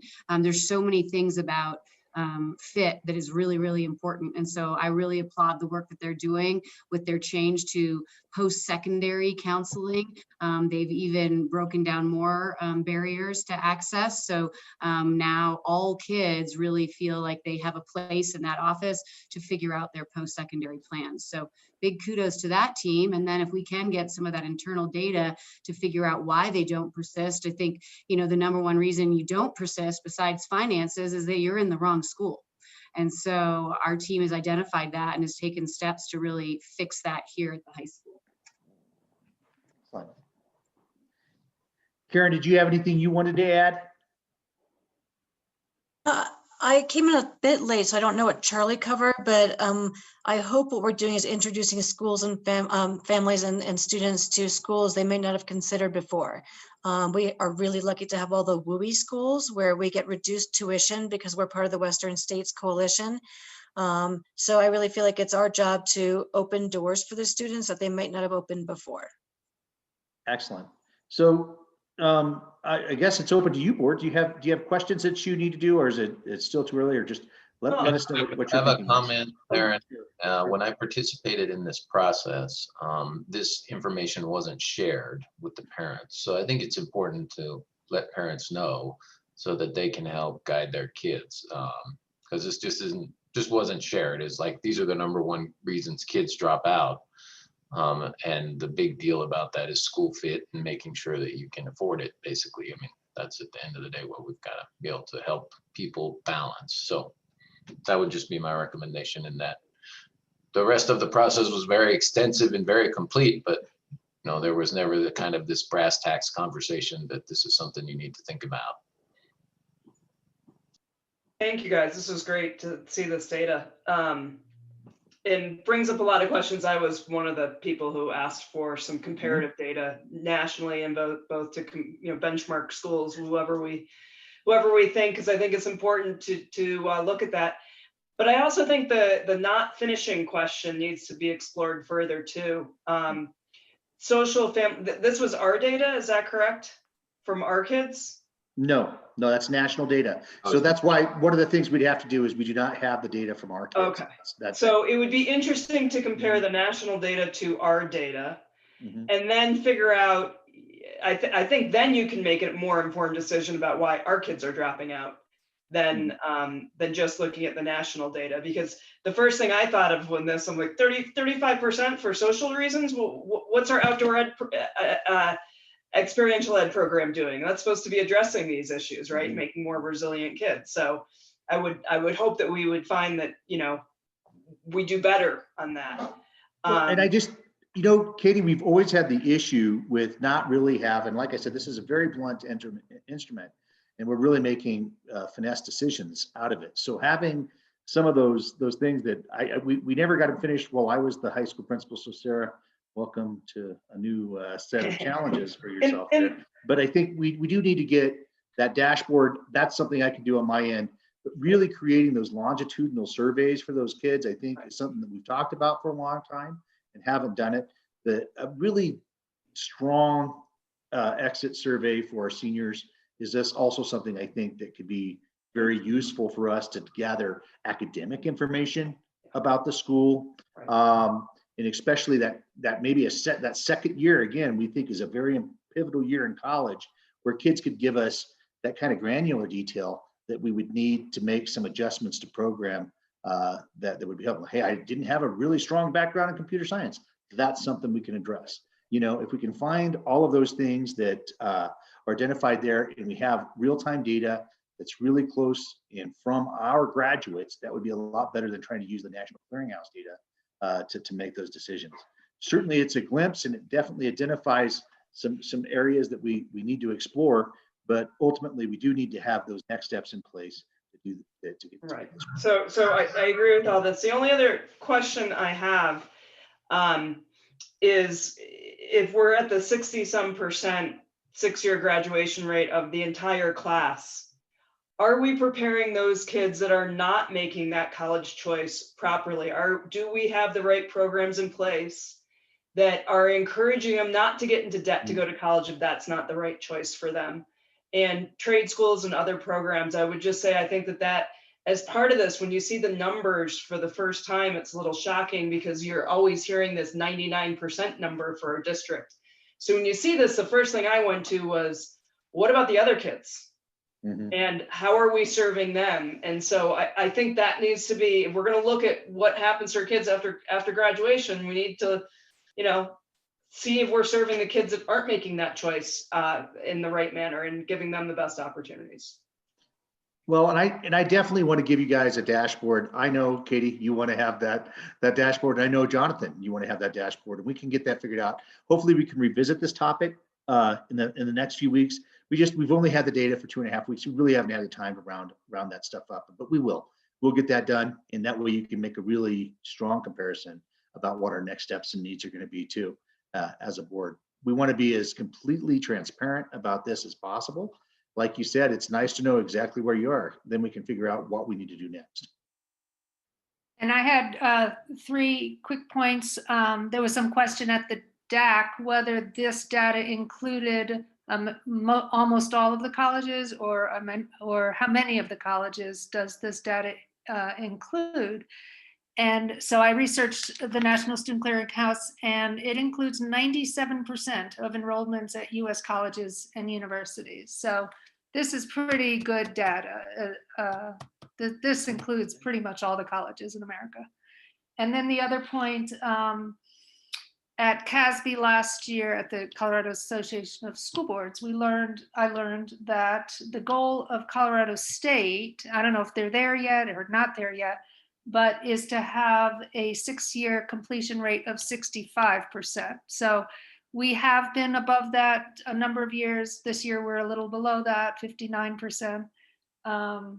But that is the goal of the state.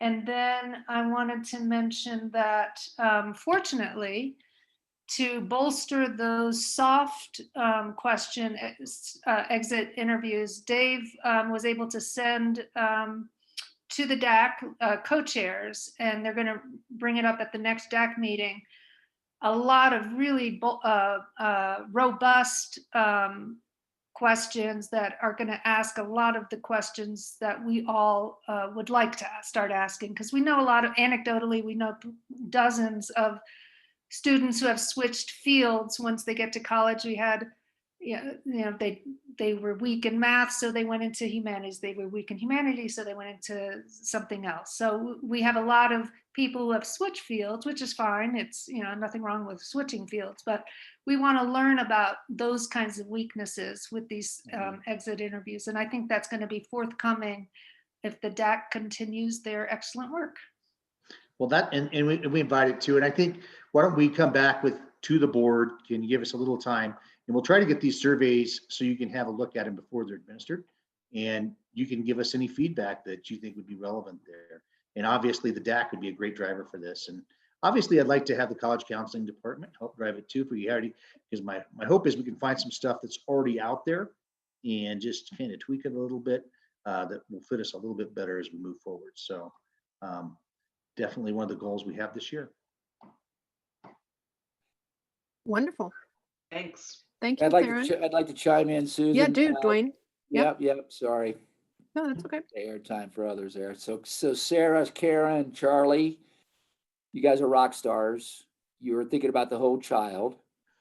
I've got several of the high school seniors and graduates who from time to time might be on a gap and or doing something other than college. And then we hire them into our company and we put them in a maintenance tech 1 position, and we help them to understand the value of a college education. Indeed, we do. And so instead, number 1, please echo also to Suzanne Morrison, the work that she's doing as well. And this whole measurement and benchmarking, I think, is important. I think Katie said it well, kind of making sure that we do respond to every particular profile. And it feels like that's what you guys have really leaned into for the last couple of years. I think it's noticed. I also think the community appreciates it. I mean, I've dealt with several of these graduates over the last 2 or 3 years in the lines of work that we perform. And frankly, I just see an improved set of kids, and I see more relevance and probably a bit more, kind of satisfaction. And, it's tough as hell too right now in this world of COVID. And it's not just at the school district, it happens to be across the entire planet. So we're, having that ability to engage in this particular climate and context is super important. You guys, I think, have kept a hold of the compass. You've maintained true north, and rock on, keep doing it. Appreciate it. I think it's really valuable for our kiddos. Thanks, Dwayne. I'd let you talk that way all night if you care to. I mean, that sounds great. Charlie, get back to work. I gotta go rate some Rex. All right. And that's it. Thank you very much. Thanks for Okay. letting us have the time. Thanks, everybody. Thanks for all your good work. All right, next, let's go to Dave, our superintendent update, please. I think you're muted, Dave. Oh, there you go. I am. It's how most people like me. No, Susan, not this time. muted. But before I dive into this, I just want to thank Kay Erickson, the outgoing AEA president, for her hard work. I can't imagine. Well, actually, I can imagine being a union president in a pandemic. It's not terribly different than being a superintendent in a pandemic, but we've locked horns, but she has been incredibly helpful to me and as part of my onboarding. And so I want to thank Kay for her time and her countless hours of service to her colleagues and to the students of this district. The district is losing a terrific teacher, and I personally want to wish Kay really well in what sounds like a phenomenal adventure that she and her husband, family are embarking on. So, Kay, best of luck to you, and of course, I want to welcome Stephanie in as the new AEA president, and I am looking forward to working with you and getting through COVID as best we can, together for the good of our kids and for our staff. So, Stephanie, welcome aboard. And I'll tell you what Dwayne told me, buckle up. So here we go. I also did want to say quickly that, I've driven a little bit the transportation, and other administrators have rolled up their sleeves and dove in there. But I really want to thank Reagan Mahaffey and her team. They have a great esprit de corps over there. They are committed to getting our kids delivered and delivered safely. And so I want to thank Reagan and for all of her work. Every time I thought about stopping this weekend, Reagan was calling and saying, "Hey, we've got another problem." So Reagan, thanks for all you did all weekend and every day. Keep up the great work. And to all the folks in transportation, thank you for keeping our kids safe every day. You guys are doing a great job. You really are. And to Will, who is in his last week with the Aspen School District, he was in facilities, but we press ganged him into driving this week. Will, we know you're heading for much warmer pastures, literally, in Florida, taking the horse and heading to Florida. So, Will, best of luck, and thanks for your years of service to the district as well. So I did want to grab a minute or two and give a long overdue public shout out to the many people who are really helping the Aspen School District keep moving forward. And that was just one small segment of folks in that sort of team, I guess is a better word than market. So anyway, Will, good luck. Reagan, thanks a lot. And Kay, happy trails. So anyway, we do have a little presentation for you for the superintendent's report. Eliza, you get to drive this one as well. I love working remotely. We are actually in the middle of the presentation. We drop back a slide, or is that the second slide?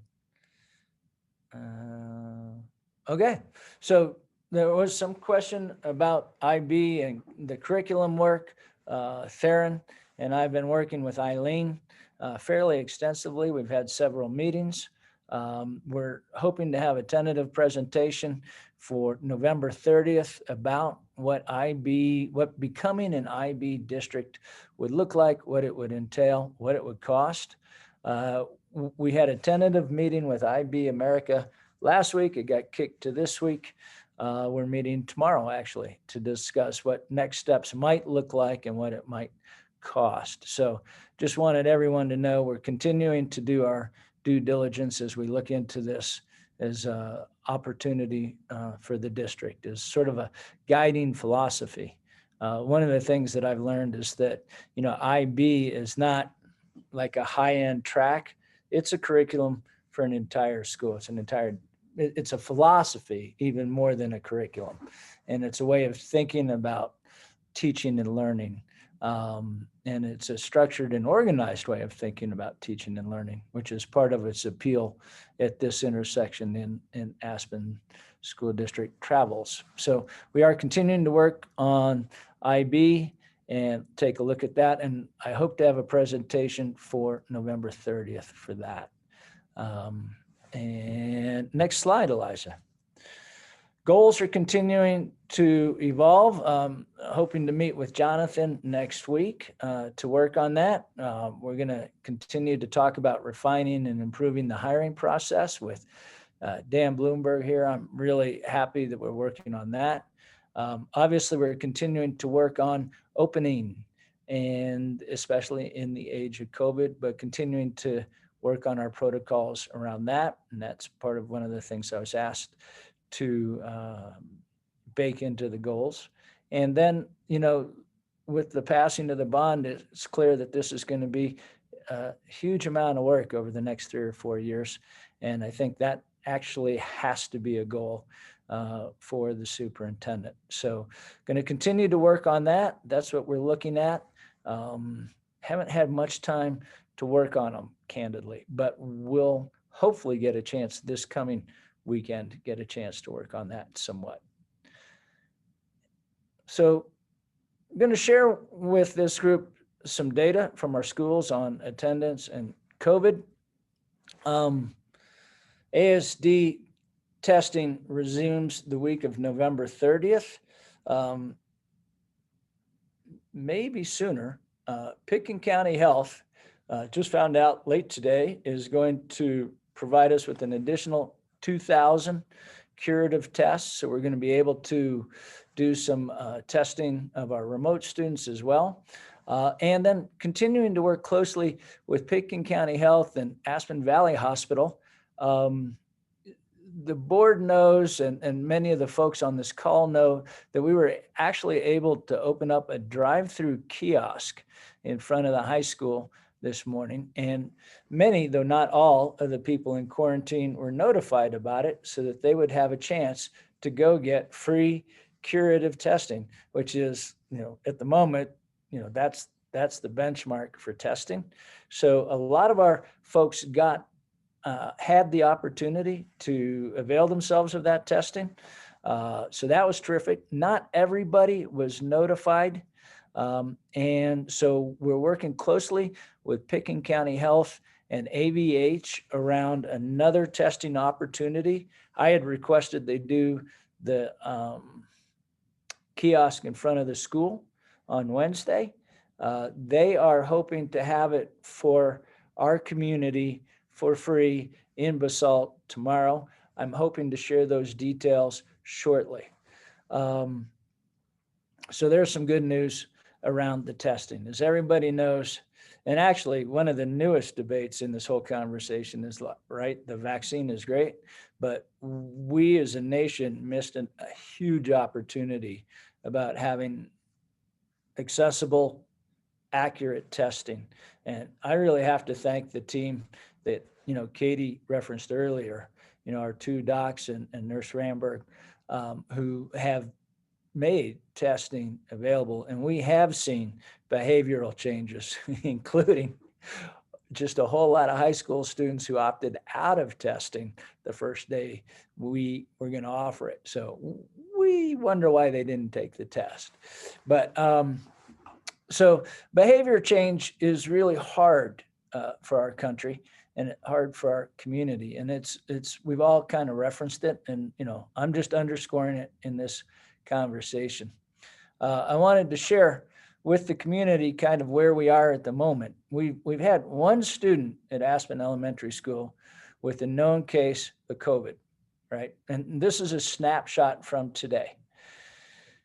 17 students with COVID-like symptoms, so they're at home. Parent excuse means they've kept the child home, and that's the absent 9. We do have 80 students in quarantine. So, and it's not all from the one student, it's from the student, her cohort quarantine, just the way it was supposed to.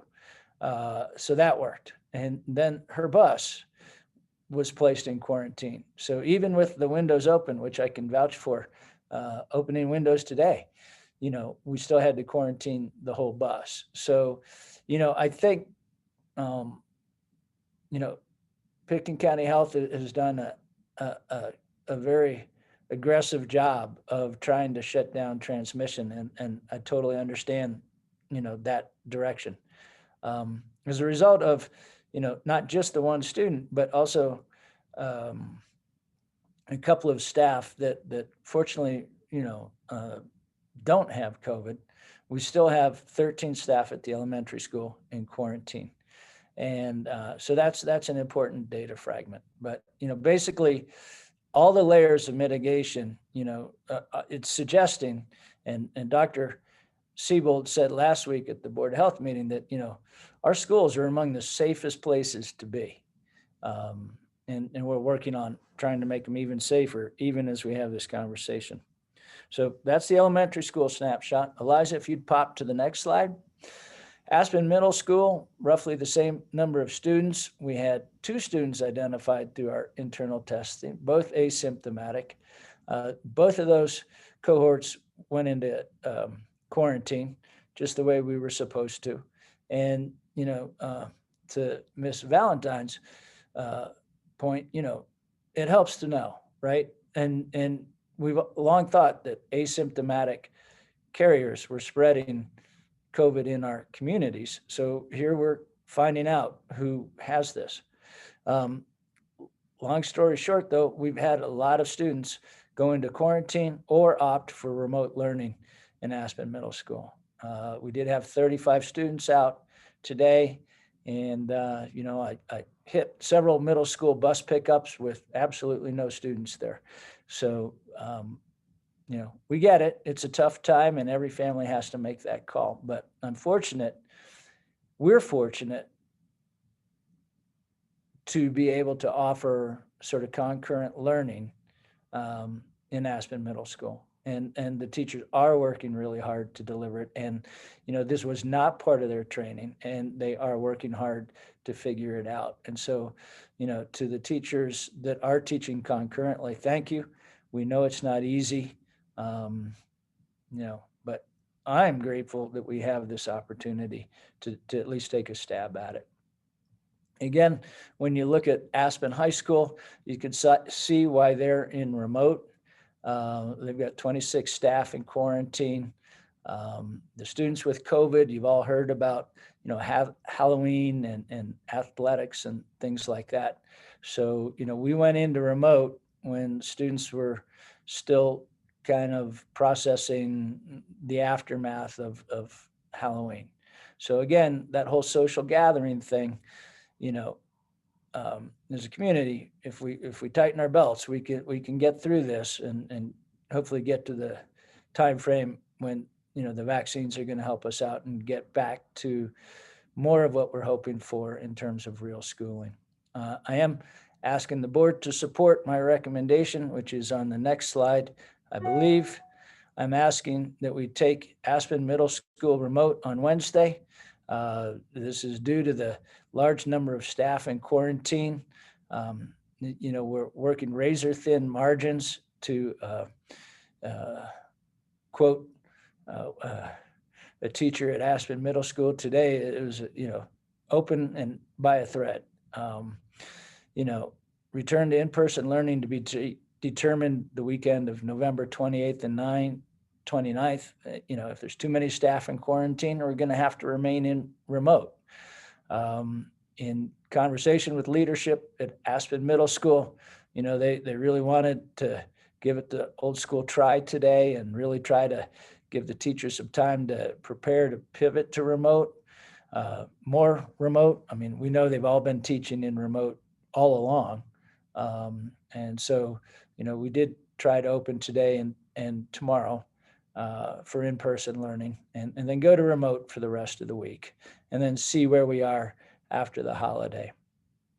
In conversation with Mr. Bastian, while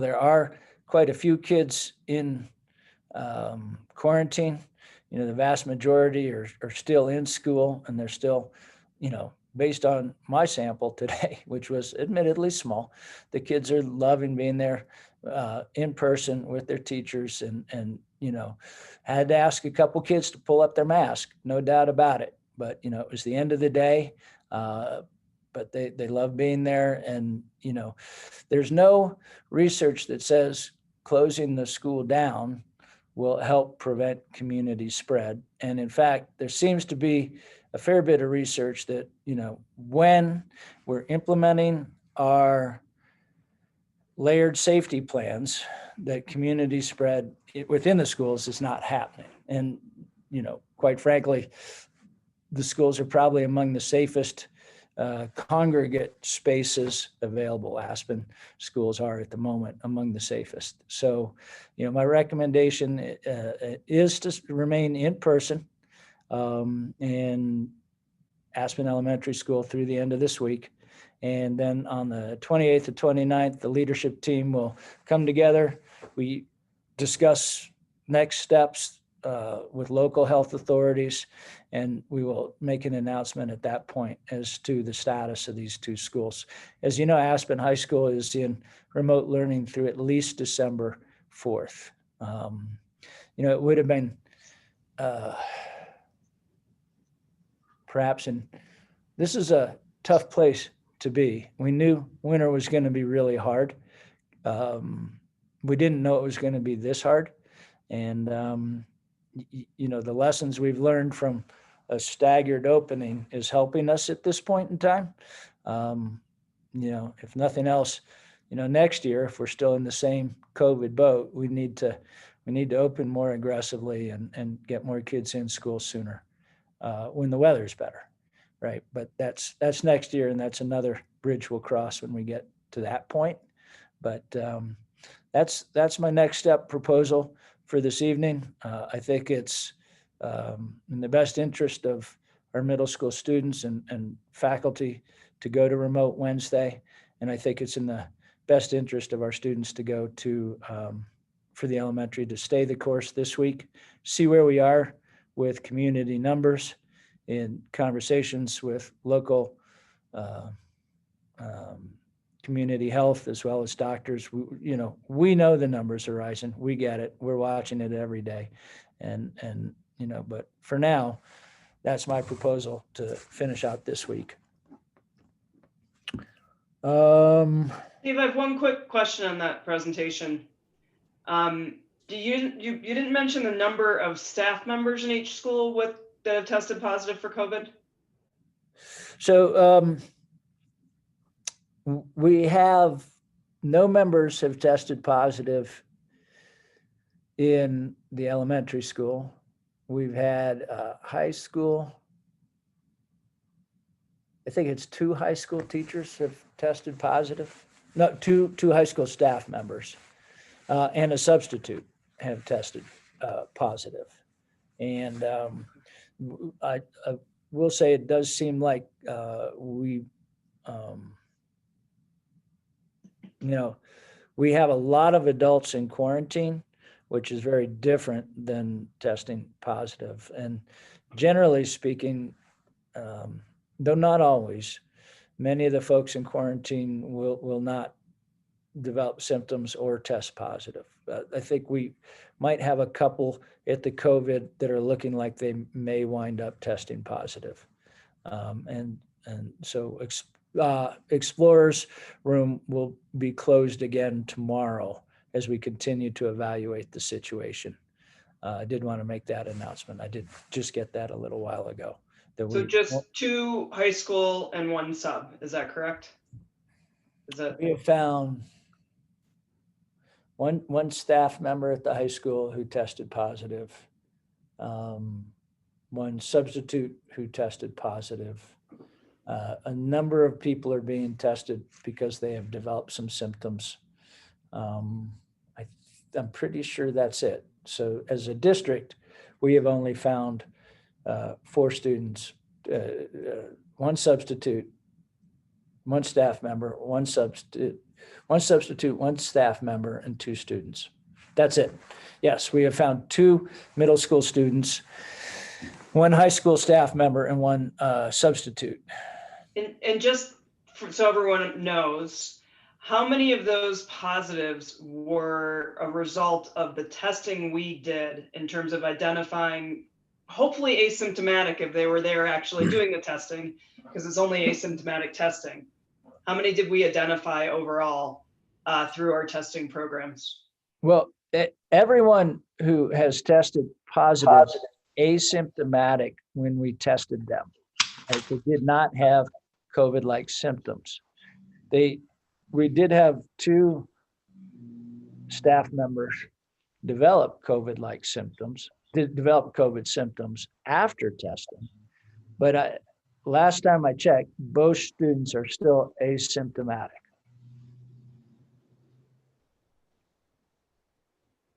So it's 4 overall. Is that the answer to Katie's question? Yeah, got so 4 from positives. our testing, we've had 4 positives. We had a 5th that was independently found.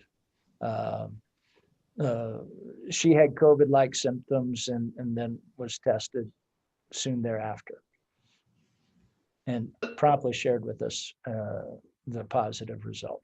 I just want to be clear because I want to make sure there's no misperception in the community. From what I'm hearing, it doesn't sound like we have a COVID outbreak. We have a quarantine outbreak that is causing difficulties in the logistics behind offering education when there's so many people that are out. Is that? Yeah, I mean, am I thinking about that right? That's a largely fair statement, Katie. We knew that even by opening, we knew that COVID would occur on campus and that there would, and that's why we've gone to such extraordinary efforts to get into cohorts. I mean, candidly, the middle school developed probably one of the strongest cohort protocols I've seen in the country. And that kind of came up through the teaching staff, right? It's not the ideal learning model, but it was, props to them. It's one of the strongest cohort models that I've seen, right? And I've only been studying this like hours a day for the last 9 months. So, they did a phenomenal job developing a really strong cohort model. And it's working as designed. The ramifications from going into quarantine is huge. When you quarantine an entire bus, it's not just the 20 students on the bus, it's the bus driver too, right? And so now, to Reagan and her team, they've developed, we'll roll 2 small buses instead of 1 big one, right? And so it's that adapt and overcome approach. But, that's the impact from this. And, the rest of it is, I think we all knew late fall, early winter was going to be bad. I don't think anybody thought it was going to be this bad. And, whether it's here in Pickens County or across the nation, but what our data is showing us is that, we don't have a lot of it in our school. And, it has to do with the layered mitigation approach, which we've been talking about since August. And, the rest of it is like, really adult family decisions. I've heard from parents who were like, yeah, I locked my kids in on Halloween. And I've heard from other parents who are like, no, we didn't do that. And, when you talk with PCH and the contact tracing, Halloween really set back the high school, and then to your earlier. We heard lots of stories during testing about that. People Yeah, were coming up with stories. I mean, we kind of smile because if we don't, we cry, right? So Just one more follow-on question on the testing, just to be clear. So of those that are in quarantine at this point, have we had, because this speaks to what our protocols and layers of mitigation are in the schools. At this point, have we had anybody testing positive that was quarantined as a result of a case that was found in the district?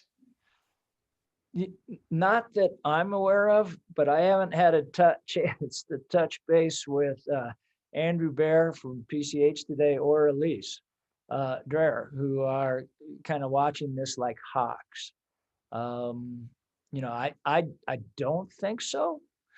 I think there are people presenting with COVID-like symptoms in some of the cohorts, but I also, it's cold and flu season too. And Mr. Mulberry can speak to this because he turned up with a sniffly nose and got to drive to Basalt to get tested. And congratulations, Theron, on failing your test. Yeah, that was a good one to fail. I will tell you that one of the things that we did not anticipate was, and I do think, please understand this, I love the fact that we're acting with an abundance of caution with how we contact trace the schools, how we're quarantining people.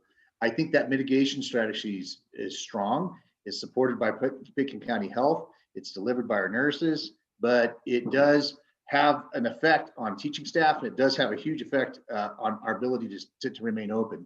And just know, when we were looking at those mitigation not mitigation strategies, but those identifiers to help determine what our opening or reopening or closing strategies are going to be, those are now numbers that we take into consideration.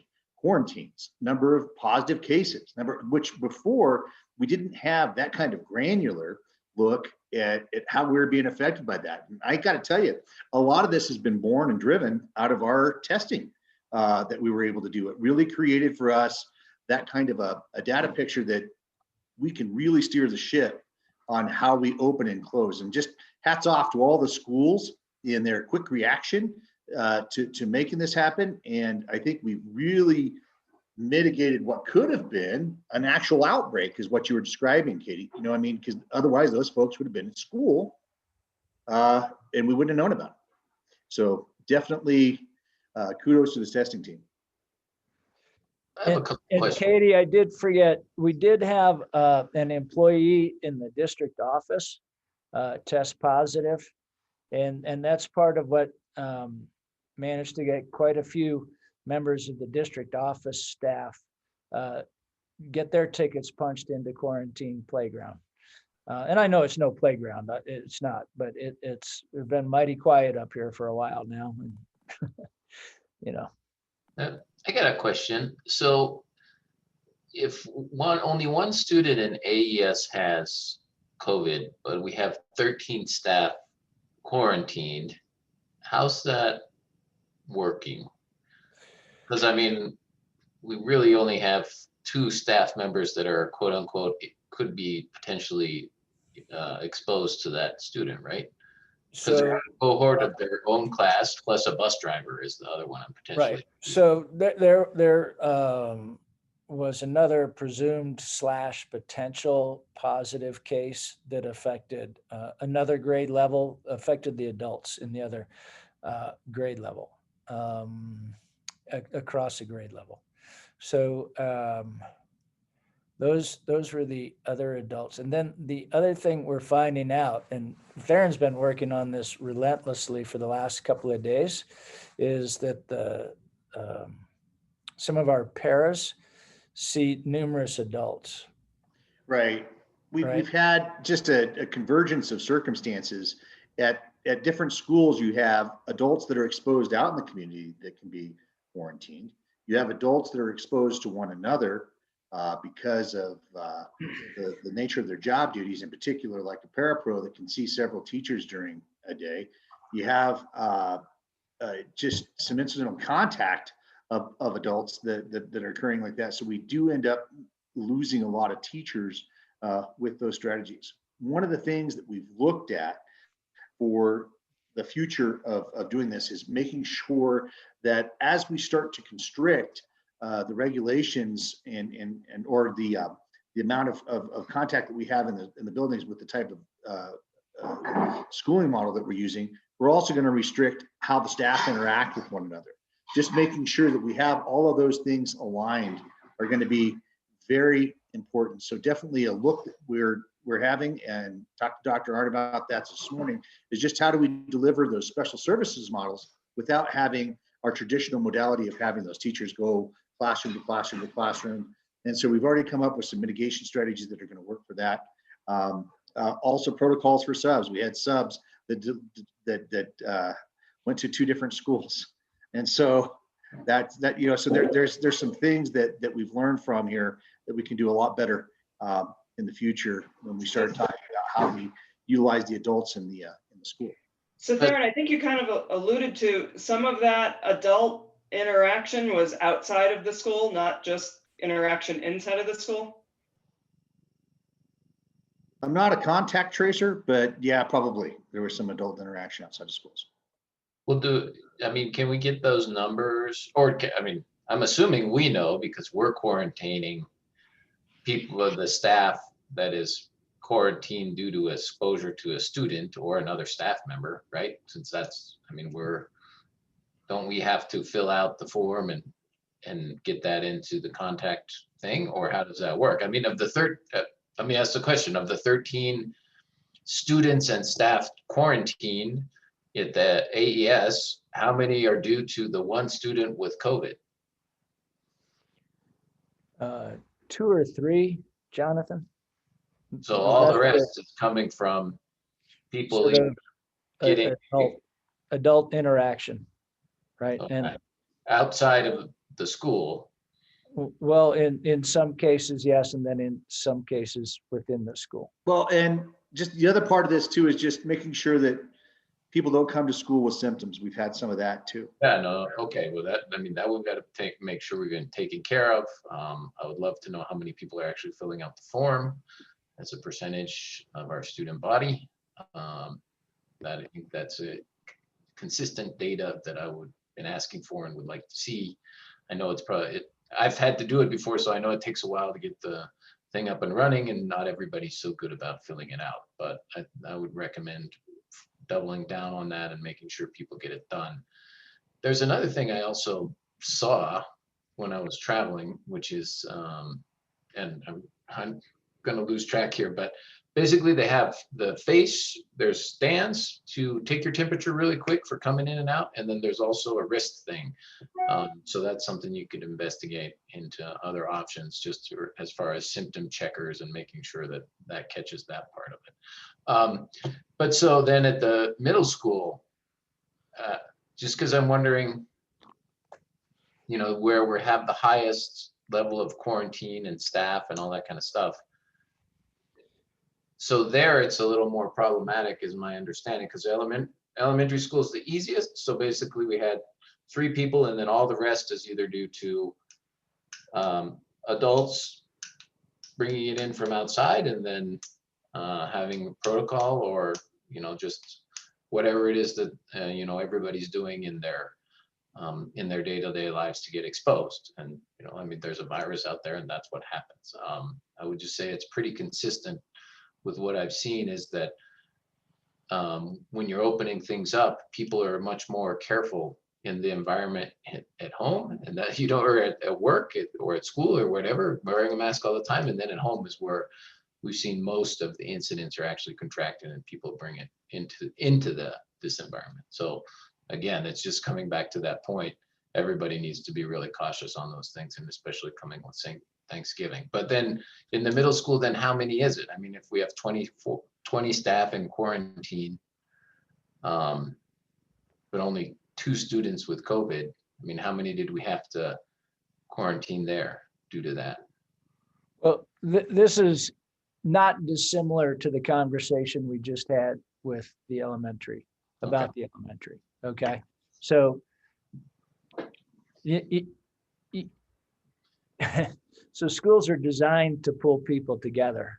And so what we're trying to do is get people to not come together.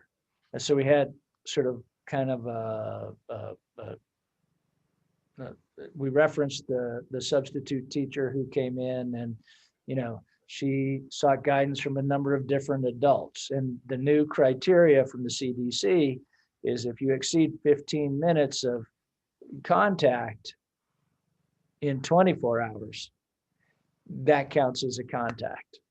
So, you know, we had the same substitute came into there through, and again, no ill will, no intention, asymptomatic, you know, and just trying to get some advice and guidance, but quite a few adults were affected by that.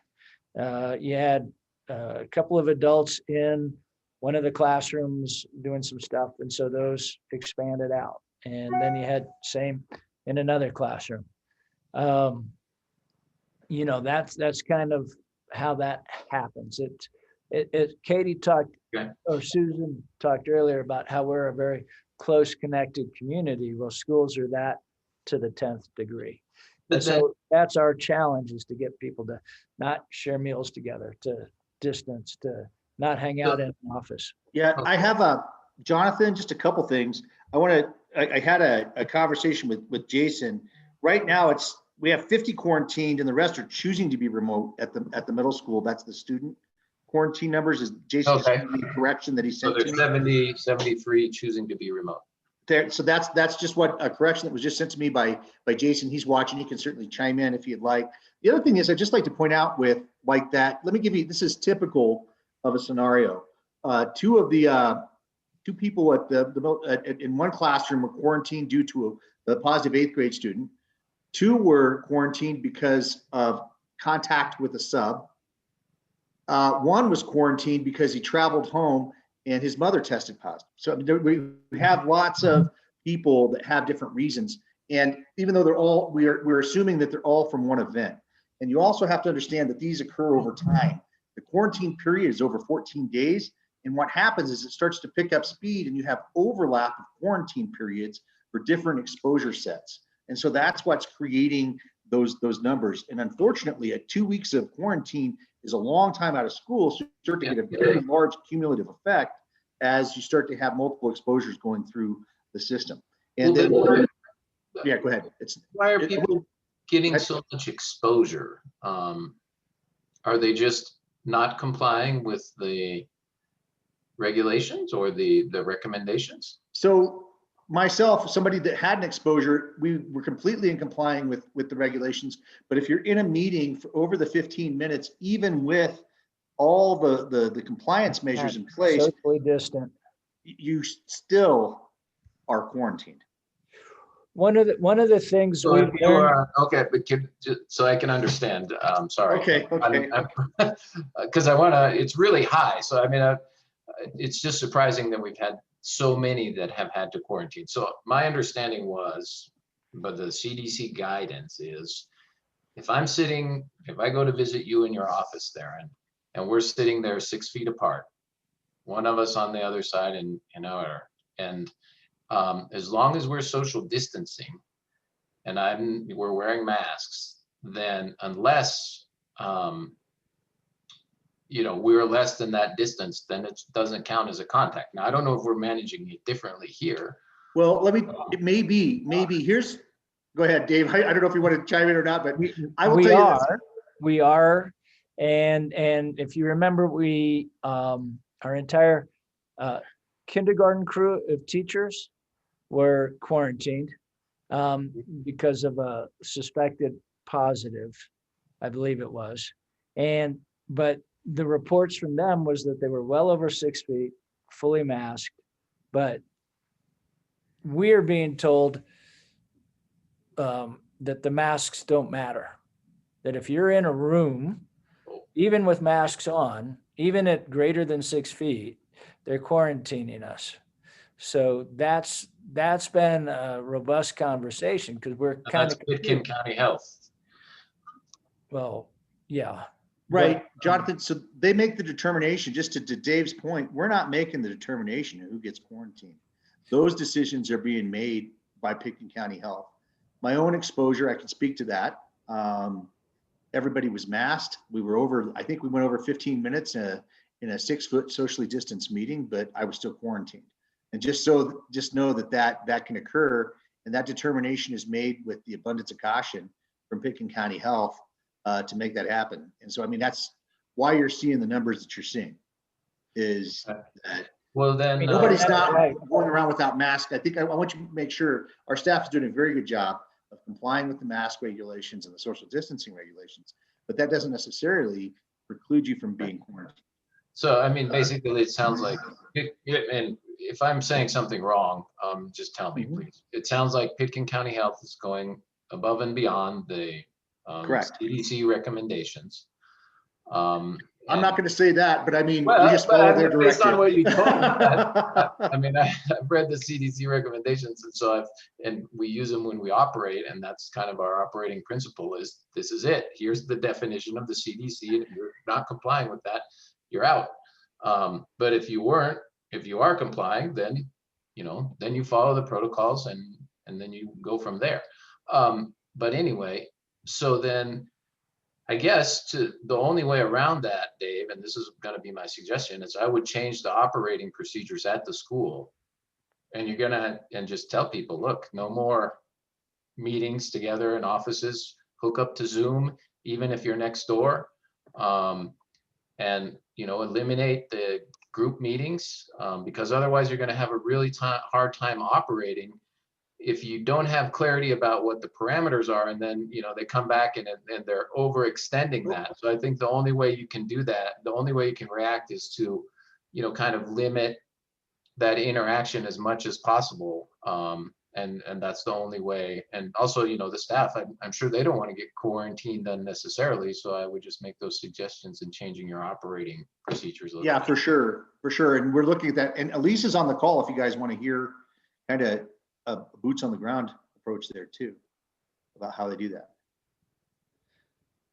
That's certainly our intention, Jonathan. And, I just haven't had a chance to write them up, but we're trying to craft new guidance. And basically, as Stephanie was saying, we've learned a lot in the last 2 weeks. I'm just, I don't want to beat a dead horse. What's that? I don't want to beat a dead horse. All I would say is that I'm shocked by the number of people that are quarantined, given the number of cases. We are too. So then I would just say that it just based on my experience and what I've seen since April. Sounds like they're working on it, Jonathan. Yeah. So, since you guys don't make that decision, and it's out of your control from your end, just please look at the operating procedures, and that way, as we come back in after Thanksgiving and stuff, then we'll be able to control that from a little bit more from our end. Yeah. Sure. I think that's the lessons. The other part of it, just to let you know, my own family kind of experienced it. When you have somebody that's on a quarantine and they become symptomatic, now everybody in the household who are just secondary folks are now all quarantined.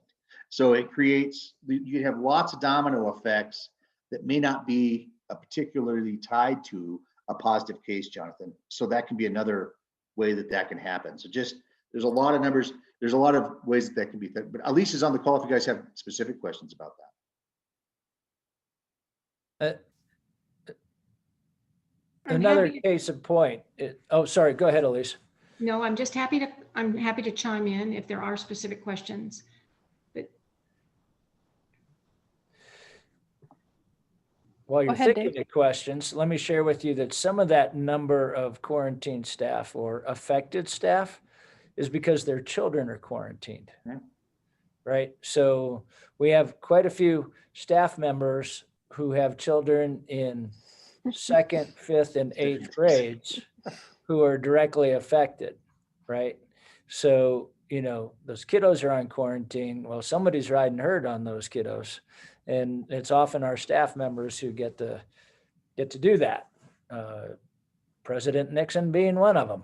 And how often do you get to say President Nixon? But I'm going to take every chance I can.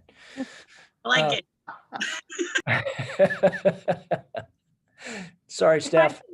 I can really quickly explain the middle school scenario. We had 3 incidents and within those 3 different incidents, which occurred multiple days apart, that person that had the positive test, we had to trace all of the adult contacts. And so, 4 to 7 adult contacts per kid based on the lunch duty person, the paraprofessional, the teacher. it's funny, it just adds up. It added up to 20 from 3 different incidents. So Okay. it wasn't because people weren't doing things right. They were absolutely following all the protocols, but we have everyone sequestered by cohort. So if cohort X has only 4 adults that are assigned to that cohort, all 4 of those adults are going to have to be quarantined. And so when that happens 3 different times, and then there's 1 extra adult that came in the room to fix the computer or whatever it was, then it just adds up. Yeah, and Elise, can you kind of tell how you guys, is it 2 days that you go before symptoms occur, correct? Or is that how it's determined? Because that's the other thing, it can be multiple days of exposure from one contact. Yes, they do go back. We look at the date of onset of the symptoms and we go back 2 days from that because we're infectious about 2 days prior to actually having symptoms, perhaps maybe most infectious. I think also, Jonathan, to answer some of your questions about the 6-foot distance, what we understand is that despite the 6-foot distance and the masking, it does not affect quarantining, but it does affect the fact that you probably, the person exposed is so much less likely to become infected. So those mitigating factors, the mask and the distancing, are helping the infection not spread, but it does not affect quarantining if we're sharing the same airspace, like in a classroom or in an office,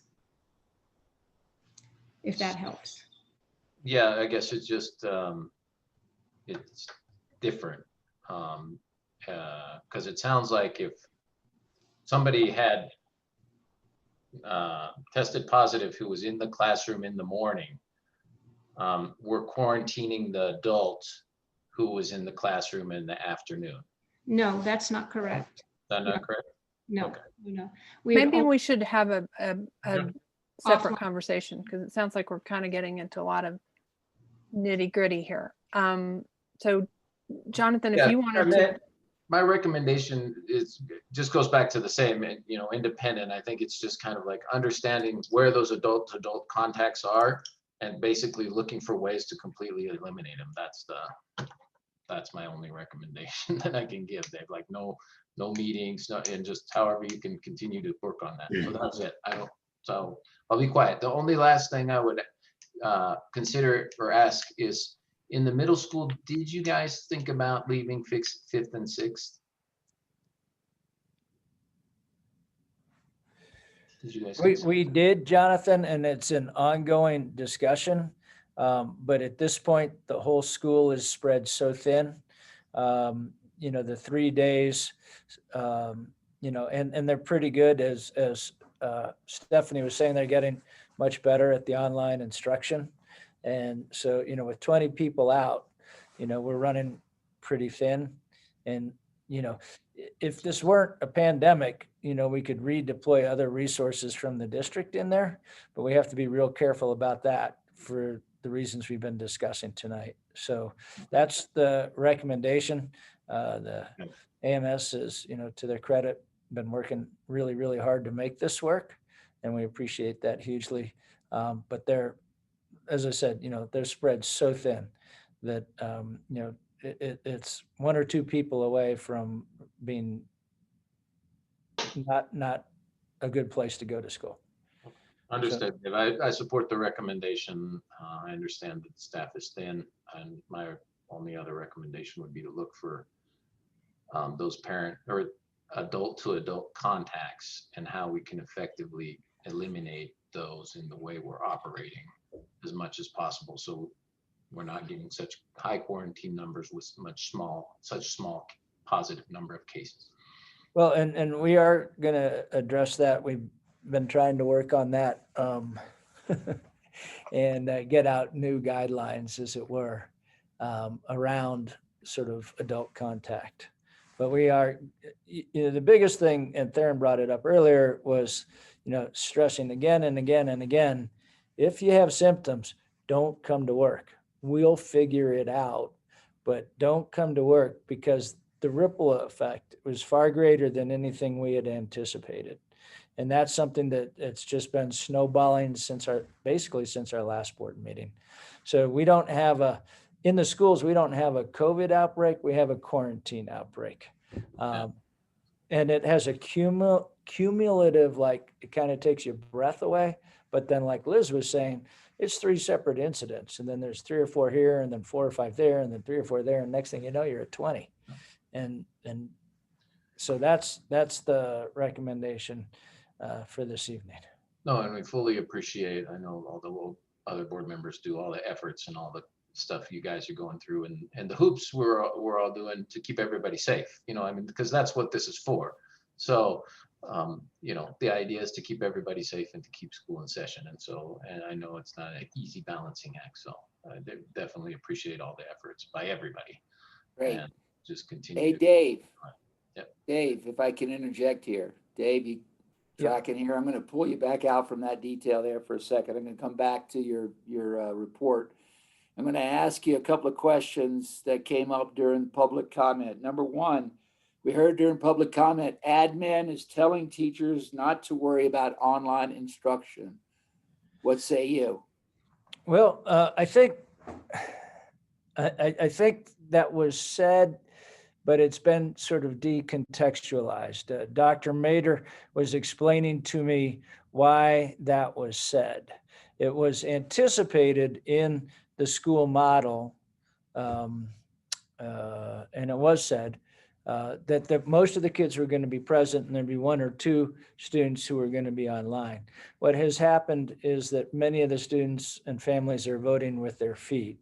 And so most of the kids now are online, and the majority of kids, and that was the conversation that I was having with Dr. Mader a day or 2 ago.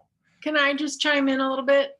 Yeah. So yeah, on the first day that we went to in-person learning, we anticipated, based on the surveys that had gone out to parents, that we would have 10% of our students wanting to stay remote.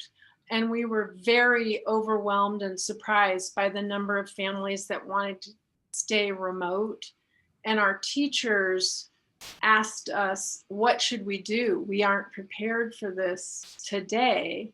So we said, for now, for today, prioritize the students that are in front of you, because those are the lessons that you planned.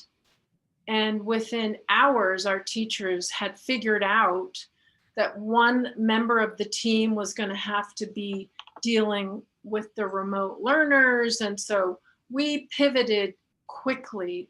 So I apologize if that message went out beyond that, the very first few critical hours of that first day on in person. But now, I mean, we've definitely created a modification to the in-person learning, so that, for example, today we had, I think we had up to 100 kids that were in remote, and the teachers are equipped, very well equipped to deal with that. It's exhausting and hard, but they're equipped.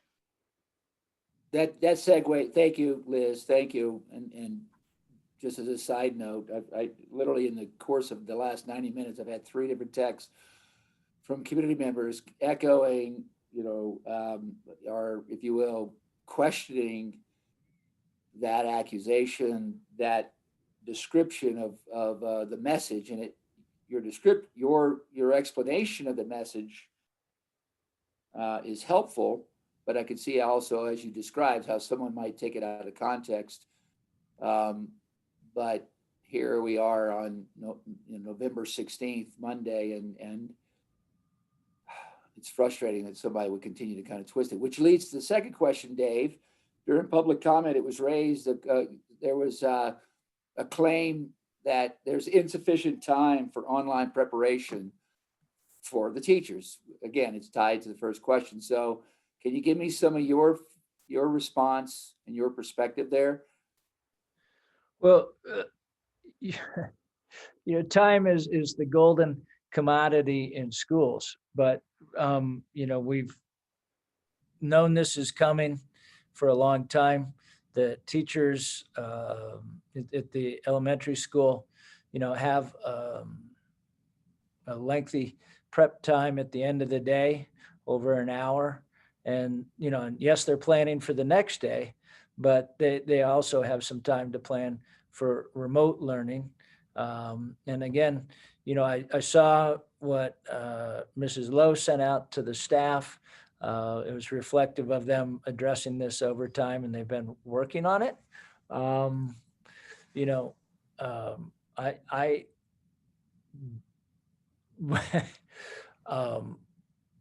you know, remote learning is the name of the game this year. And if it's not this week, there's a distinct possibility that within a week or two, it will be happening. We have known fall and winter are coming. So, you know, we had a lot of time early on. We delayed opening the elementary school.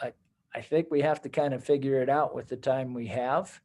You know, we have talked with the principals about ramping up formalized online work, developing teacher capacity, but there didn't seem to be a burning sense of need for that. So we have not pursued that from a professional development stance.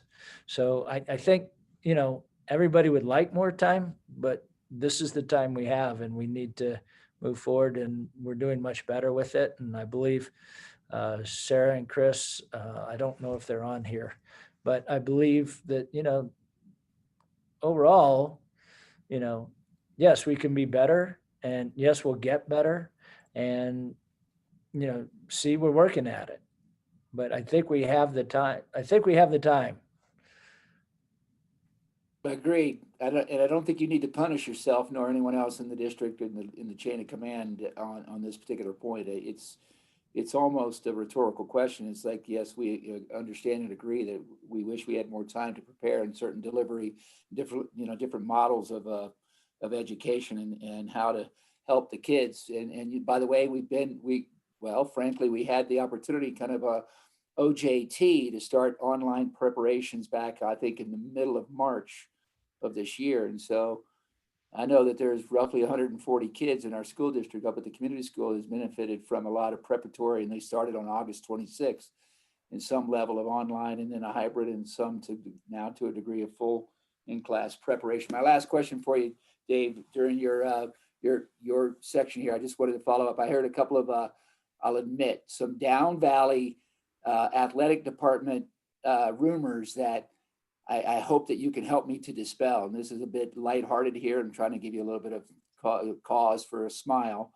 A couple of athletic directors have kicked around down valley that the Aspen School District may opt to not participate in any further CHASA sanctioned athletics for the balance of the year. I don't know the answer there, but I trust that you, and now I see Sarah there jumping in, might be able to opine on any of that or all of that, frankly, but I'm hoping you can correct. We haven't had a robust conversation on that, but I do believe it's our intention to go in the state championships in alpine and Nordic skiing, at least. And, you know, not to disparage basketball or anything else, but, you know, I am certainly hopeful of a robust athletics season starting January 4th. Yeah. In other words, the question out there, or the rumor was that we would voluntarily just kind of take ourselves out of any future CHASA out of as opposed to the state directing us otherwise. Does that make sense? Well, it's my belief that the only way we won't be competing is if the state shuts everything down. You know, Get 'em, Sarah. obviously we're going to follow the safety protocols and procedures, but you know, I'm watching the snow accumulate on the mountain, and I fully am hopeful and optimistic that our kids will show them Aspen tough. And you know, I believe that wholeheartedly. I've been watching the cross country kids going at it, and I'm like in awe. So there's no way we're shutting that down. What do you think, Sarah? Yeah, that's a terrible rumor. Why Right? Why are our neighbors saying that about us? think Now, they're just trying to get our Martha's goat. hard at work building the schedule. I mean, we're planning all our dates. You know, we just take our recommendations from CHASA. So Aspen High School will not opt out of any athletics. The only thing that will stop athletics is the state. So spread that rumor around. That's the truth. Yeah. Alarming. I think that's wishful thinking on their part, Dwayne. Well said, Theron. Well said. You Right. too, Sarah. Right. Think about all of our sports and how good we are. That's right. Bring the wood. And that concludes the superintendent's update. Wonderful. Thank you, Dave. And thanks everyone for all of your hard work in all of these challenging endeavors. 6.5, 2020 Board of Education Shared Responsibilities. This is where we kind of divide up a few duties here. I will say that in our consent agenda, we will be rotating officers as we do. Susie will be our new president. Jonathan will be our new vice president. Katie will be our new treasurer. Dwayne will be our new secretary, and I will become the assistant secretary treasurer. The committees and various items, I think the way that we should look at this to discuss is potentially look at where everyone is currently. I think if, unless there's a burning desire to change, we could keep people in the same positions. There's a couple of things that I know we might want to change just because of when the officer roles change, we might want to change those things. I think it makes sense to keep Katie and Jonathan on the FAB. They've gotten that organized. It's all rolling forward, and that seems like a good fit. The educator effectiveness, Jonathan, you're on that now. I don't know how, doesn't seem like that's been very active. I don't think we've met, and it's not because of anything weird other than we've been in a pandemic since March. Yeah. Hey, Susan, Yeah. before we go through and kind of divvy up, it seems to me with the bond passing, we might want a line item because it's going to be a lot of work. Yep.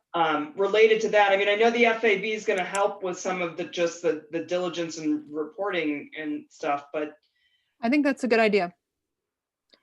And I nominate Dwayne. I think that's a great nomination. And I would join that committee. I think that sounds good, interesting. Do you know how many? Oh, go ahead. Go ahead. I was just going to say, we probably, Susan and I need to think about, actually the whole board needs to think about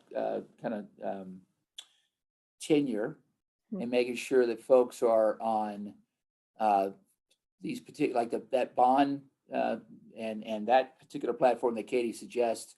Got to make sure that, either Susie, Katie, Jonathan are on that going forward. And I think it's going to apply to a couple of really key roles, that there's tenure, that, we start to develop deep roots right now for the benefit of the community, regardless of who's in the board seats for the longer haul. So that applies to the board. I think that applies to IBS. I think that applies to DAC. I think that in a large measure, there's some AEF, because AEF's got a lot of initiatives going on outside and above all the great fundraising that they perform. So we got to think about those things. Agreed. So, I mean, it may make more sense for Dwayne and someone else to be on that bond committee that is going to be around longer. Yeah, I'll be happy to do it, or if you want to do it as well. Yeah, either way. Look, we can go through the other things, but I think that and certainly IBS is something that needs, tenure. Yes, agreed. And I could step down from the IBS. Susan, you've been there, but you can maybe be with one of the other board members, and I'll step away from that. Is that? Yeah, is that and I cool? think, yeah, I would do that. And I think it's nice to have the president in there. So maybe Susie and I can do the IBS. Then we've got someone with. And then can we look at which of these are, just like we were discussing about the committees, which are required by law and which are ideas? Because maybe we don't want all of these committees, maybe, I mean, these responsibilities, maybe we want slightly different ones. Is everybody happy with this list of 12?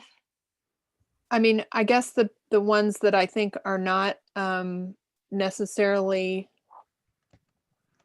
I mean, principal breakfast, we're not doing that. You know, I attended the high school regular. principal breakfast, but I think we all have the option of doing it, you know. Absolutely. Yeah. So nobody's specifically assigned. So that doesn't really need to be in What there is as communications? I'm not even sure what that is.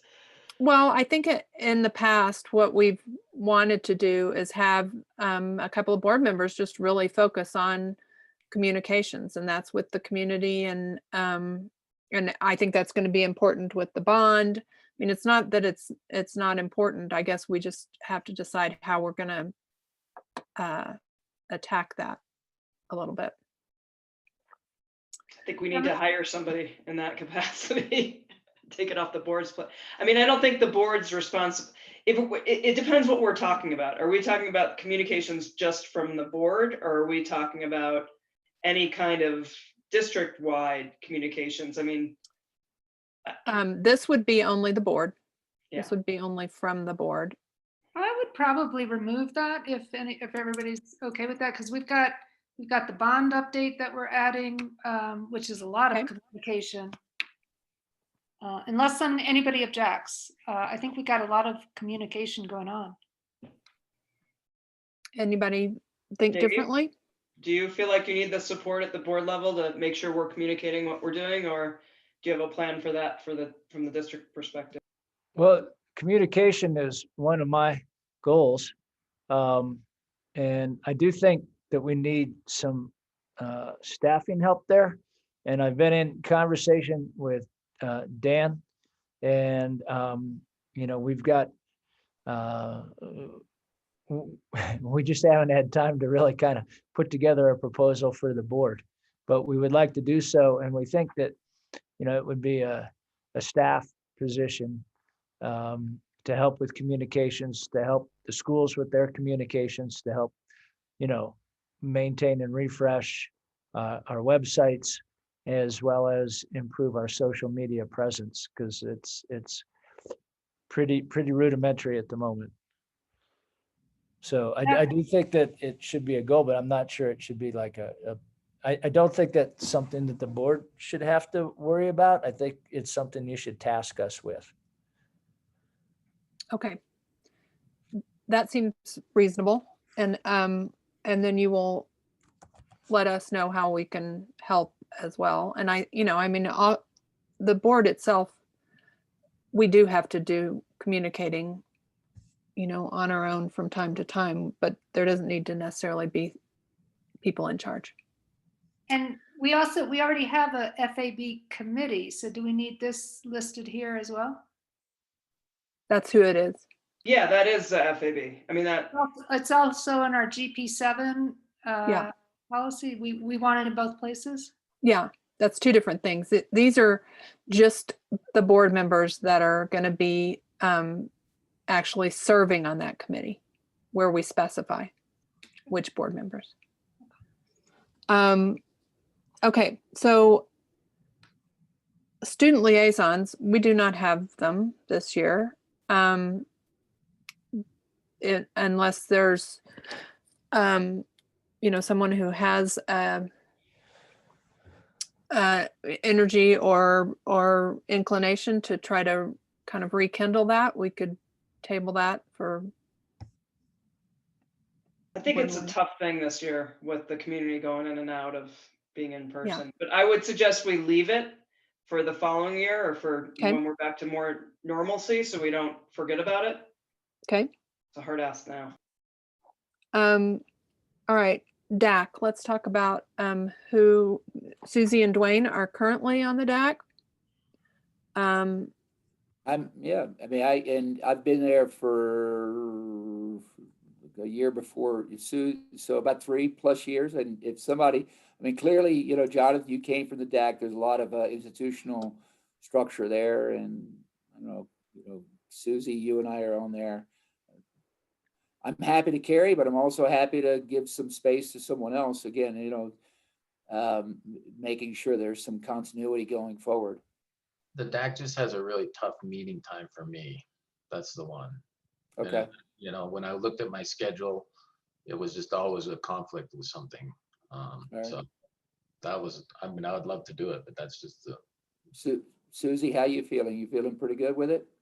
I was thinking I should step off, but I think it's a powerful instrument, and I'm glad you're willing to stay on, Dwayne. I just wonder, maybe Susan, since you're stepping down, is that something you might be interested in? Sure, I'll do that. Yeah, I'm happy, and I think they've got some good mojo going, and they've got some good support, and they're forward thinking, and I think the community is really well served by all their work. So that's good. Okay, I guess back to educator effectiveness. Jonathan, do you want to just stay on that, and then Fine with that. as that might be necessary or not? Yeah, I think now Dan coming on board will probably restart that whole conversation. Employee housing loan program, I think that kind of does, that's also Katie and Jonathan. But yeah, I think up to recently was myself and Jonathan, but you know, Katie, you probably agree with this. It has a lot of you know, it's a financial underwriting kind of review and checks and balance, and it might actually become a whole platform that might be pivoted. It might actually get redefined in some capacity without busting up the enabling language that stands behind it.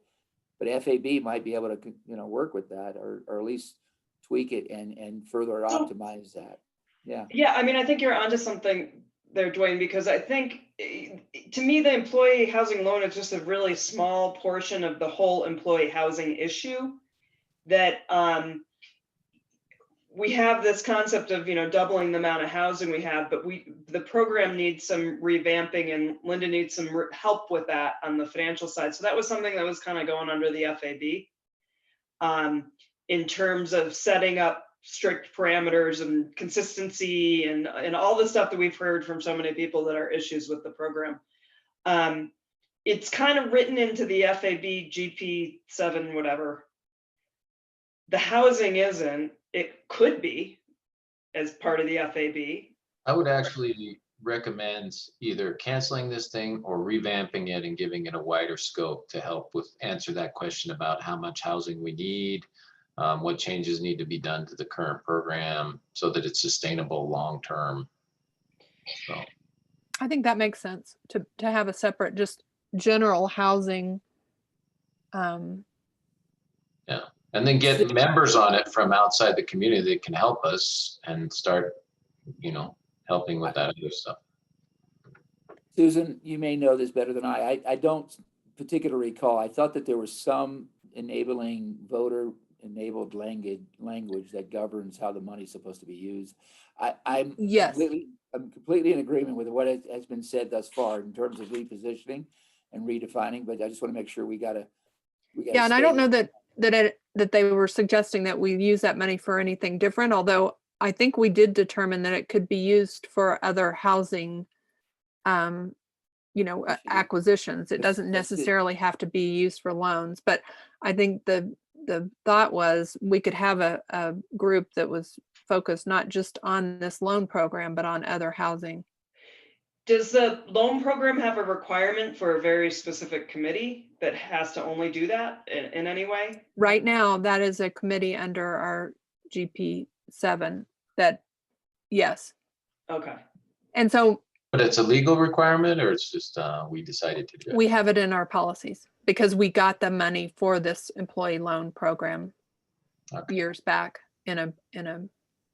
But for that particular part, we could actually delegate it to the superintendent. I mean, really, all that happened is we get people who are applying to give us the terms and conditions, and we say, okay, I agree. Yeah, we need two board members to approve that no matter what. So that's all this is. So it is legally, okay. Yeah. I mean, I think that's in our policies, and I think with good reason. I think there's nothing wrong with doing that. It's not hard, and I think it's a good idea. So let's, can we keep you and Katie on there as the employee housing loan people? And then we'll look to, as Dave and Theron create more of a housing type committee, then you can ask us if you need people to participate on that as well. Okay, let's move on to AEF. Dwayne and I are currently on AEF. Anybody feel like they would like to participate? I'm happy to do any of those, AEF, Snowmass Village, or APEF. Although I think it makes sense for Susan, since you're the only one of the 5 who lives in Snowmass Village, to stay in that one. I mean, the only thing is when I'm gone, somebody's gonna have to do it. Yeah, that's true. So I mean, it's fine, but and it's not like it's complicated. It's basically attending their meetings and just kind of coordinating with them with our request to them for funds and that sort of thing. So we can leave those as is. We can move them around if Dave, did you have something? I did. Yeah. We're pushing this equity committee pretty Yes. hard. And we're hoping for a board member I'll to do that. write that down, Elijah. Another column there, and Susan's on board. Yeah, and I meant to send an email actually, because I kind of want to do that. Yeah, I didn't want that to slide off the radar. And I think every opportunity we need to codify our commitment to equity. Yep. And this is another place to put plant a flag. Yeah, So, that's sorry a to good point. interrupt. No, thank you. That's good. So can we delete CASB legislative? Yes. Great. We don't have time or energy to do that right now.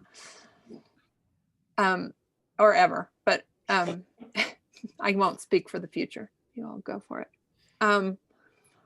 Okay, so where are we? Who else on with Dwayne? Did we come up with that? With what? On the bond strategic. Yeah, I mean, the only question was, are we going to divide bond and housing up to kind of, that was sort of where the housing question was. We could probably answer that second question a little bit later, but right now we definitely need, I want someone else up there for as we just described, second set of eyes, good horsepower, but also continuity into the long run. So I would be happy to have Jonathan do. One thing that's not on here that hopefully won't have to be on here is COVID testing, which is where I'm spending a ridiculous amount of time right now. Okay. It does not need to be on here, but short term, that it's a little crushing. So. Okay, so Jonathan, is that what you just said? Who's the second bond? I don't care. I mean, obviously either one of you guys. Yeah, I'll do it. That's fine. Okay. Okay, Perfect. Jonathan and Dwayne. And then, Theron has a ongoing safety and security task force / adjunct, committee that reaches across the entire district. I jumped into there, a couple of meetings ago, and I'm gonna want to stay with that for the balance of my term here. And there's a lot of good work, and I think it's very, very relevant at the moment, and it actually levers some of the stuff that it's in my lane. So I'll stay with that as well. Okay. Can't think of anybody better. That sounds great. with my yellow vest hard hat and hard hat. We like having veterans as safety and security experts. Okay, so let's think about AEF, and APEF and Snowmass Village Public Education Fund. I can pivot to AEF if one of you two are want to give it up, but if you don't, I don't have to either. I'm happy to, I love AEF. I love it with all my heart, and they've done great work, but we got to spread the wealth around here.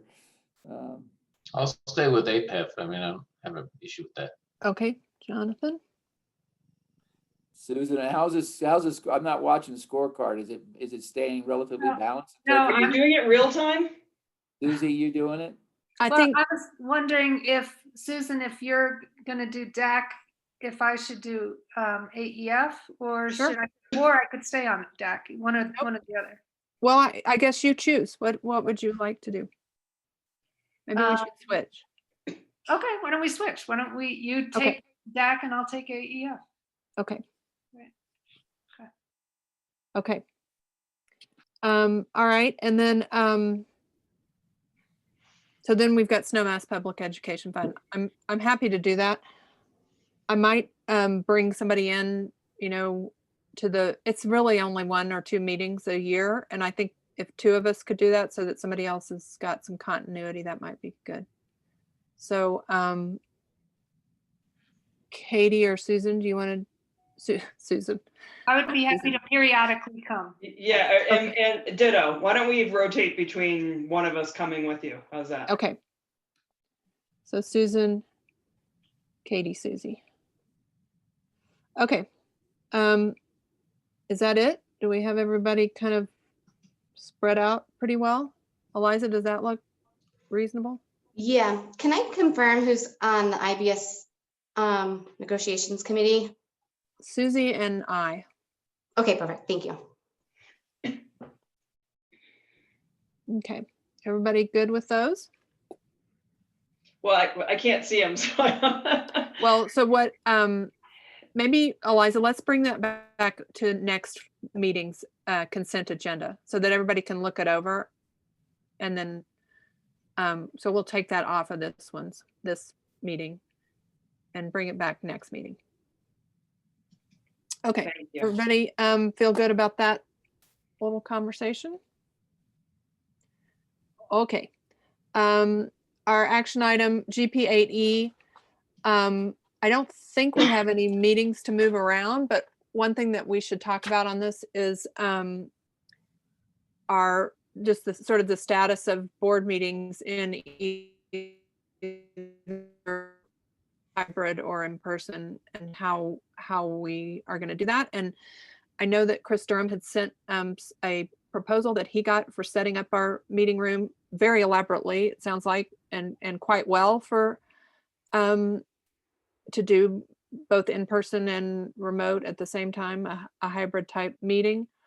I think we need to probably have an agenda item for that. And I would just like Dave to hear sort of your recommendation as to what would work well for maybe the classes that could potentially use that. And then just because I know this was kind of the higher end, and so maybe what we could get away with if we needed to, and just so we can have a little bit of a conversation about it. Well, how about if we put that on the next board agenda? The design, which I think is really clever, is that it would double as a classroom learning space. And that's what makes it really worthwhile. I actually think what you're getting for this is a fairly, it's well within the realm of what you would expect to pay. I just redid an entire district office a few years ago, and that's what we paid for an interactive board. We paid a little bit more and got a little bit less. And so I thought that this scope of this was really pretty good. I think labor is a little different here than where we have to pay fair labor in the East.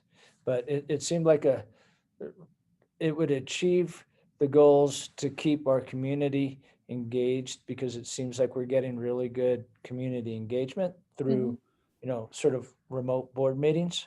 And it allows us a lot of opportunity to work with students and, you know, once that's implemented, I would like to see us sort of supporting it with students, which is how we did it back home. Right. Became like a training ground for No, broadcast nice. people interested in like broadcast journalism, that sort of Yeah, thing. that sounds like a good So, plan. one thing I'd want to see when we look at this proposal is how many people we would quarantine if one person in the room got sick, and whether it's really, you know, I have no problem being together, but what I don't want to do is take out the whole administrative staff. Well, and I mean, I think we have to, this is something that we could get in place for the future, and it could be very useful going forward.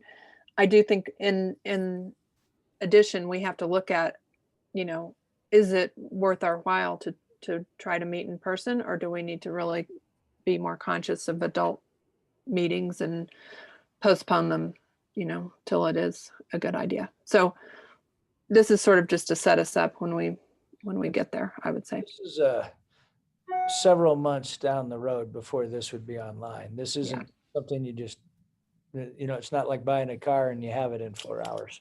Right. You know, there's, you know, we'll bring it to the board on the 30th. You'll hopefully approve it, and then, you know, we'll contact the vendor, and then they'll schedule installation. There'll be several days of installation, and then there'll be some training for staff because it's some pretty good equipment. But you know, 3 independent cameras, and then we could put the plexiglass shields between the board and all that stuff. But it would also double as a really good classroom, and it would probably mean moving the boardroom from where it is to up into that really huge room where we can be very socially distant. Yeah, makes sense. And still get quarantined. So there's that. I just want to be realistic about, you know, we're talking about this stuff, and I think it's a great idea, but no, for the staff members who are wanting us to meet in person, you know, personally I have no issue with it, but I do not want to take out every principal in one meeting and every staff member. That would be really bad. Yeah, I think it's important for us to, if we can meet effectively and keep down the spread, that's a good idea at this point. Okay. Hey, Dave, if we start meeting like you just described as a board up in the seminar room at the high school, which makes a ton of sense given what was described, does that mean that the district board meeting room can immediately be available for high school or any particular, you know, educational space? Well, we've already co-opted it. It's a classroom now. So. Perfect. Keep it that way. Good. Yeah.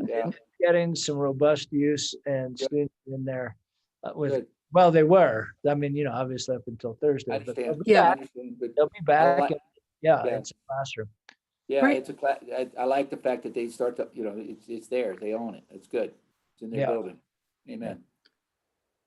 Okay. So that's it for GPAD, and we'll look for that at our next meeting. I will now take a motion to approve the consent action items with the exception of the board shared responsibilities, which we will put on the consent action item agenda for our next meeting.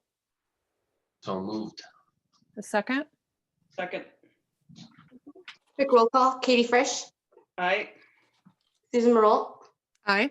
Jonathan Nickel, Aye. Dwayne Romero, Aye. and Susie. Aye. Thank you. So moved. Okay, future agenda items. I know, Jonathan, you had sent some notes about the BSR. I know you're going to meet with Dave. I think we'll put that on our next agenda for our next meeting, but we just need to make sure that we're getting that information probably Friday before the meeting so that everybody has a chance to look at it and be prepared. Yeah, actually, I'd agreed to put it off with Dave, but then I had some time, so I just did it. Yeah. I started it. And so yeah, so that's fine. And the part I put on there as an idea is really around, just so we're all on the same page. I went through all the policies and I said, what are ones that we should probably just go ahead and monitor? Because they're kind of like basic stuff like, you know, everybody has to have a background check before they start as a teacher. Just kind of very procedural things. And then things that are kind of like the big things where we have a lot of questions about policy and going forward. Like are the R2, you know, everything that is around academics. I just put that we should try and manage that with Dave's goals agenda and probably not monitor it. So that's what I was thinking about from a policy standpoint, to try and maintain the part of the system that's kind of a validation by the superintendent that I'm following these quote unquote procedures. There's not really much more to it than that, than saying, you know, we are complying with what we're supposed to be complying with. And then the other stuff that's more strategic, then I left that to like manage with hopefully Dave's goals document, and then we could do it from there. That's my first take at it. If anybody. So would you anticipate that the first category basically just go into the consent agenda every? Yeah, basically. Yeah. So the ones that are like, I can't remember what, you know, when I went through them all, but I looked at the ones that were very procedural, kind of like complying with the requirements of the state law and things along that, and basic policy, like, you know, there should be a communications policy and we're communicating effectively. And then things like HR policies, things around strategic direction, things along those lines, that then we develop a goals document with Dave, and then that be the evaluation for those things, at least for this year, given the circumstances. Sounds great.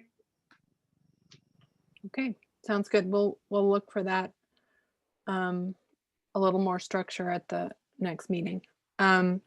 We will also have our quarterly financials next meeting. We'll continue to talk about bond planning. Let's see if there's anything else I had on my list here. It sounded like we would have an IB presentation as well at our next meeting. And a principal search update. Oh, great. Yep. Good. Dan and I've been working on it and beginning that process. And I think by the 30th, we would be ready to roll out a timeline. Great. Next steps, job description, all that. And I had sent Eliza an email, but I think we had it before, but it kind of just fell off, is we'll have an agenda item before this future agenda item point that is our next meeting. And that's what will be on the agenda for the next meeting, so that we can kind of know what's coming up in the immediate future. Yeah. Now that Dave mentioned Dan, I would love to get a State of the Union at some point, after Dan's had a little time to settle in, and to give us his feedback on priorities from an HR organizational building perspective. Once he's had a chance to kind of policies and procedures and then everything we need to do and kind of get together a priority list. That would be a great thing to see on a future agenda. It's not urgent, but I would really, once Dan's had a chance to kind of get his bearings and see what he thinks, and then could go. Where do we stand on the Ann Delahunt stuff? Good question. We haven't done much with it because we've been doing pretty much nonstop COVID. Yeah. As you know. Yeah. But well, I'm just asking because we originally talked about it instead of CASB, right? Right. CASB's like would have been in 2 weeks if we were going. So I'm happy to push that off till next year, next January or whatever, before we even have a conversation about it. But it, you know. Yeah, I mean, she's out there and, you know, she has a contract that is, you know, piecemeal. Like, right. So it's pretty much at the discretion of this group. If we want to do something with her in January, you could maybe do something around superintendent evaluation and goals thing. And, you know, she could help facilitate that as well as that sort of thing. But we just haven't had much bandwidth to work on the vision and mission piece that we were hoping to be working on at this point. Does that make I sense? think we do. I think we do need to, as I said before, have a plan to get to the strategic planning process finished so we can figure out how to spend the bond money, you know, as we've talked about. So at some point we need to do that. We have so much right now. I can't imagine, Dave, you have any bandwidth to work on that. So maybe we need a longer term plan of maybe not just the next meeting, but, you know, what we want to do in January, what we want to do in February for some of the longer term things that will take some effort to get there. Well, we could sort of map the year out and try to hit that, you know. I would suggest putting those milestones in the goals document, Dave. That's probably easiest way to knock it out. Good. Every time you come on, I'm like, oh, here's some more work. We have to do it anyway, so we might as well put it all in one document. Put it in the goals document. The longest goals document. Okay. What are you up to, 45 now, Dave? Yeah, I think so. Well, you know, we call that job security where I come from. Okay, any other future agenda items? I would suggest that we put Katie on the vaccination committee. If you can get I think it's a vaccinated joke. as good as we got with the test, we'll be.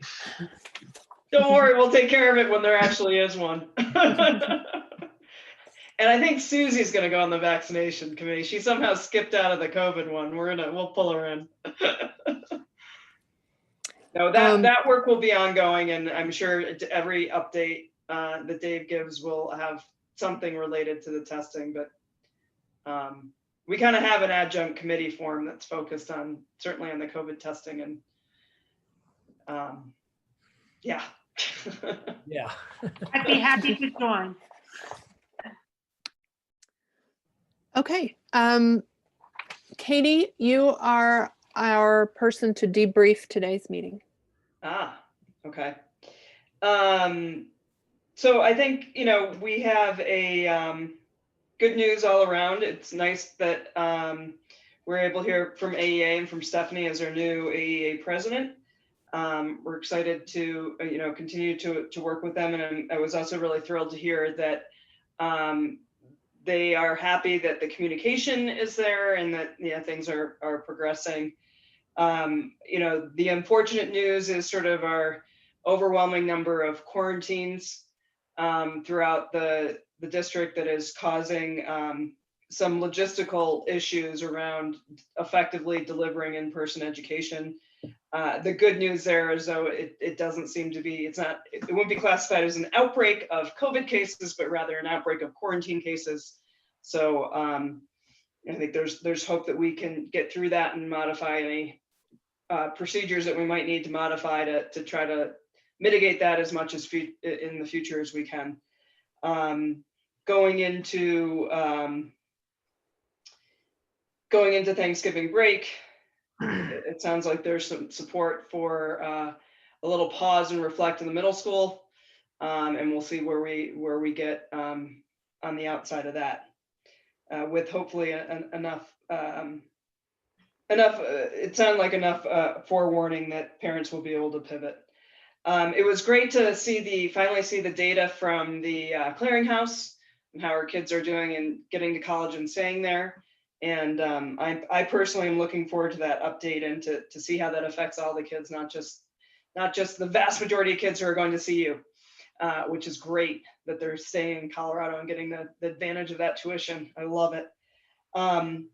And overall, I think we just keep adding to Dave's to-do list. So I think it was a good meeting. Good to see everybody and everyone's faces here. And unfortunately not in person for a while, but thank you all for your time.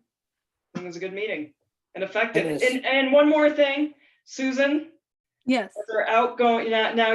This is your last meeting as president. Is that correct? It is. Yes, it is. So I'd like to thank you for your service as well, and welcome Susie to the gauntlet. Yeah. Thank you. I just want to reach out to Susan, make sure you don't want to stay on. Just I'm not going to dispute the election. I'm going to let you be the president.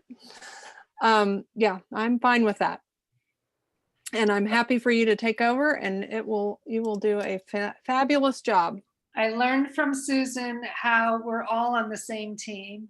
I really did learn that from Susan. I learned from Dwayne that words matter, that all his eloquent speeches and they really do matter. They really rev us all up and get us all happy. And so I've learned a lot from my two predecessors, I have to say.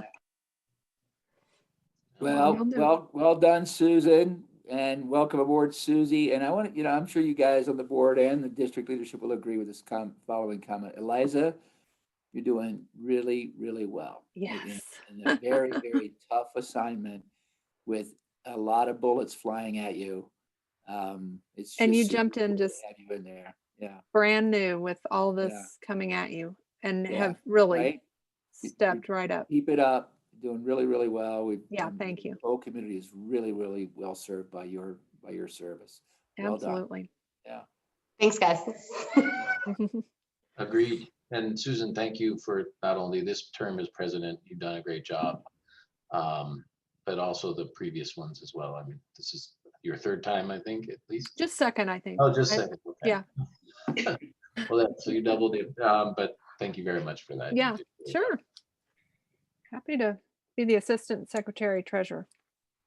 It's a tough job. I'll teach you all about it. That's Okay, good. That's I have a good role You're model. holding up the rest of the world. You're at the bottom there. Yeah, that's true. You're loving it. Girl. Okay. Well, I appreciate everybody's time tonight. Have a very nice evening. It is, what time is it? 7:07. 7:07, and I will take a motion to adjourn our meeting. So moved. In Second. a second. All in favor? Aye. Aye. Have a good evening. Well done. Thanks, All right, everybody. thank you, guys. Bye. Have a good night.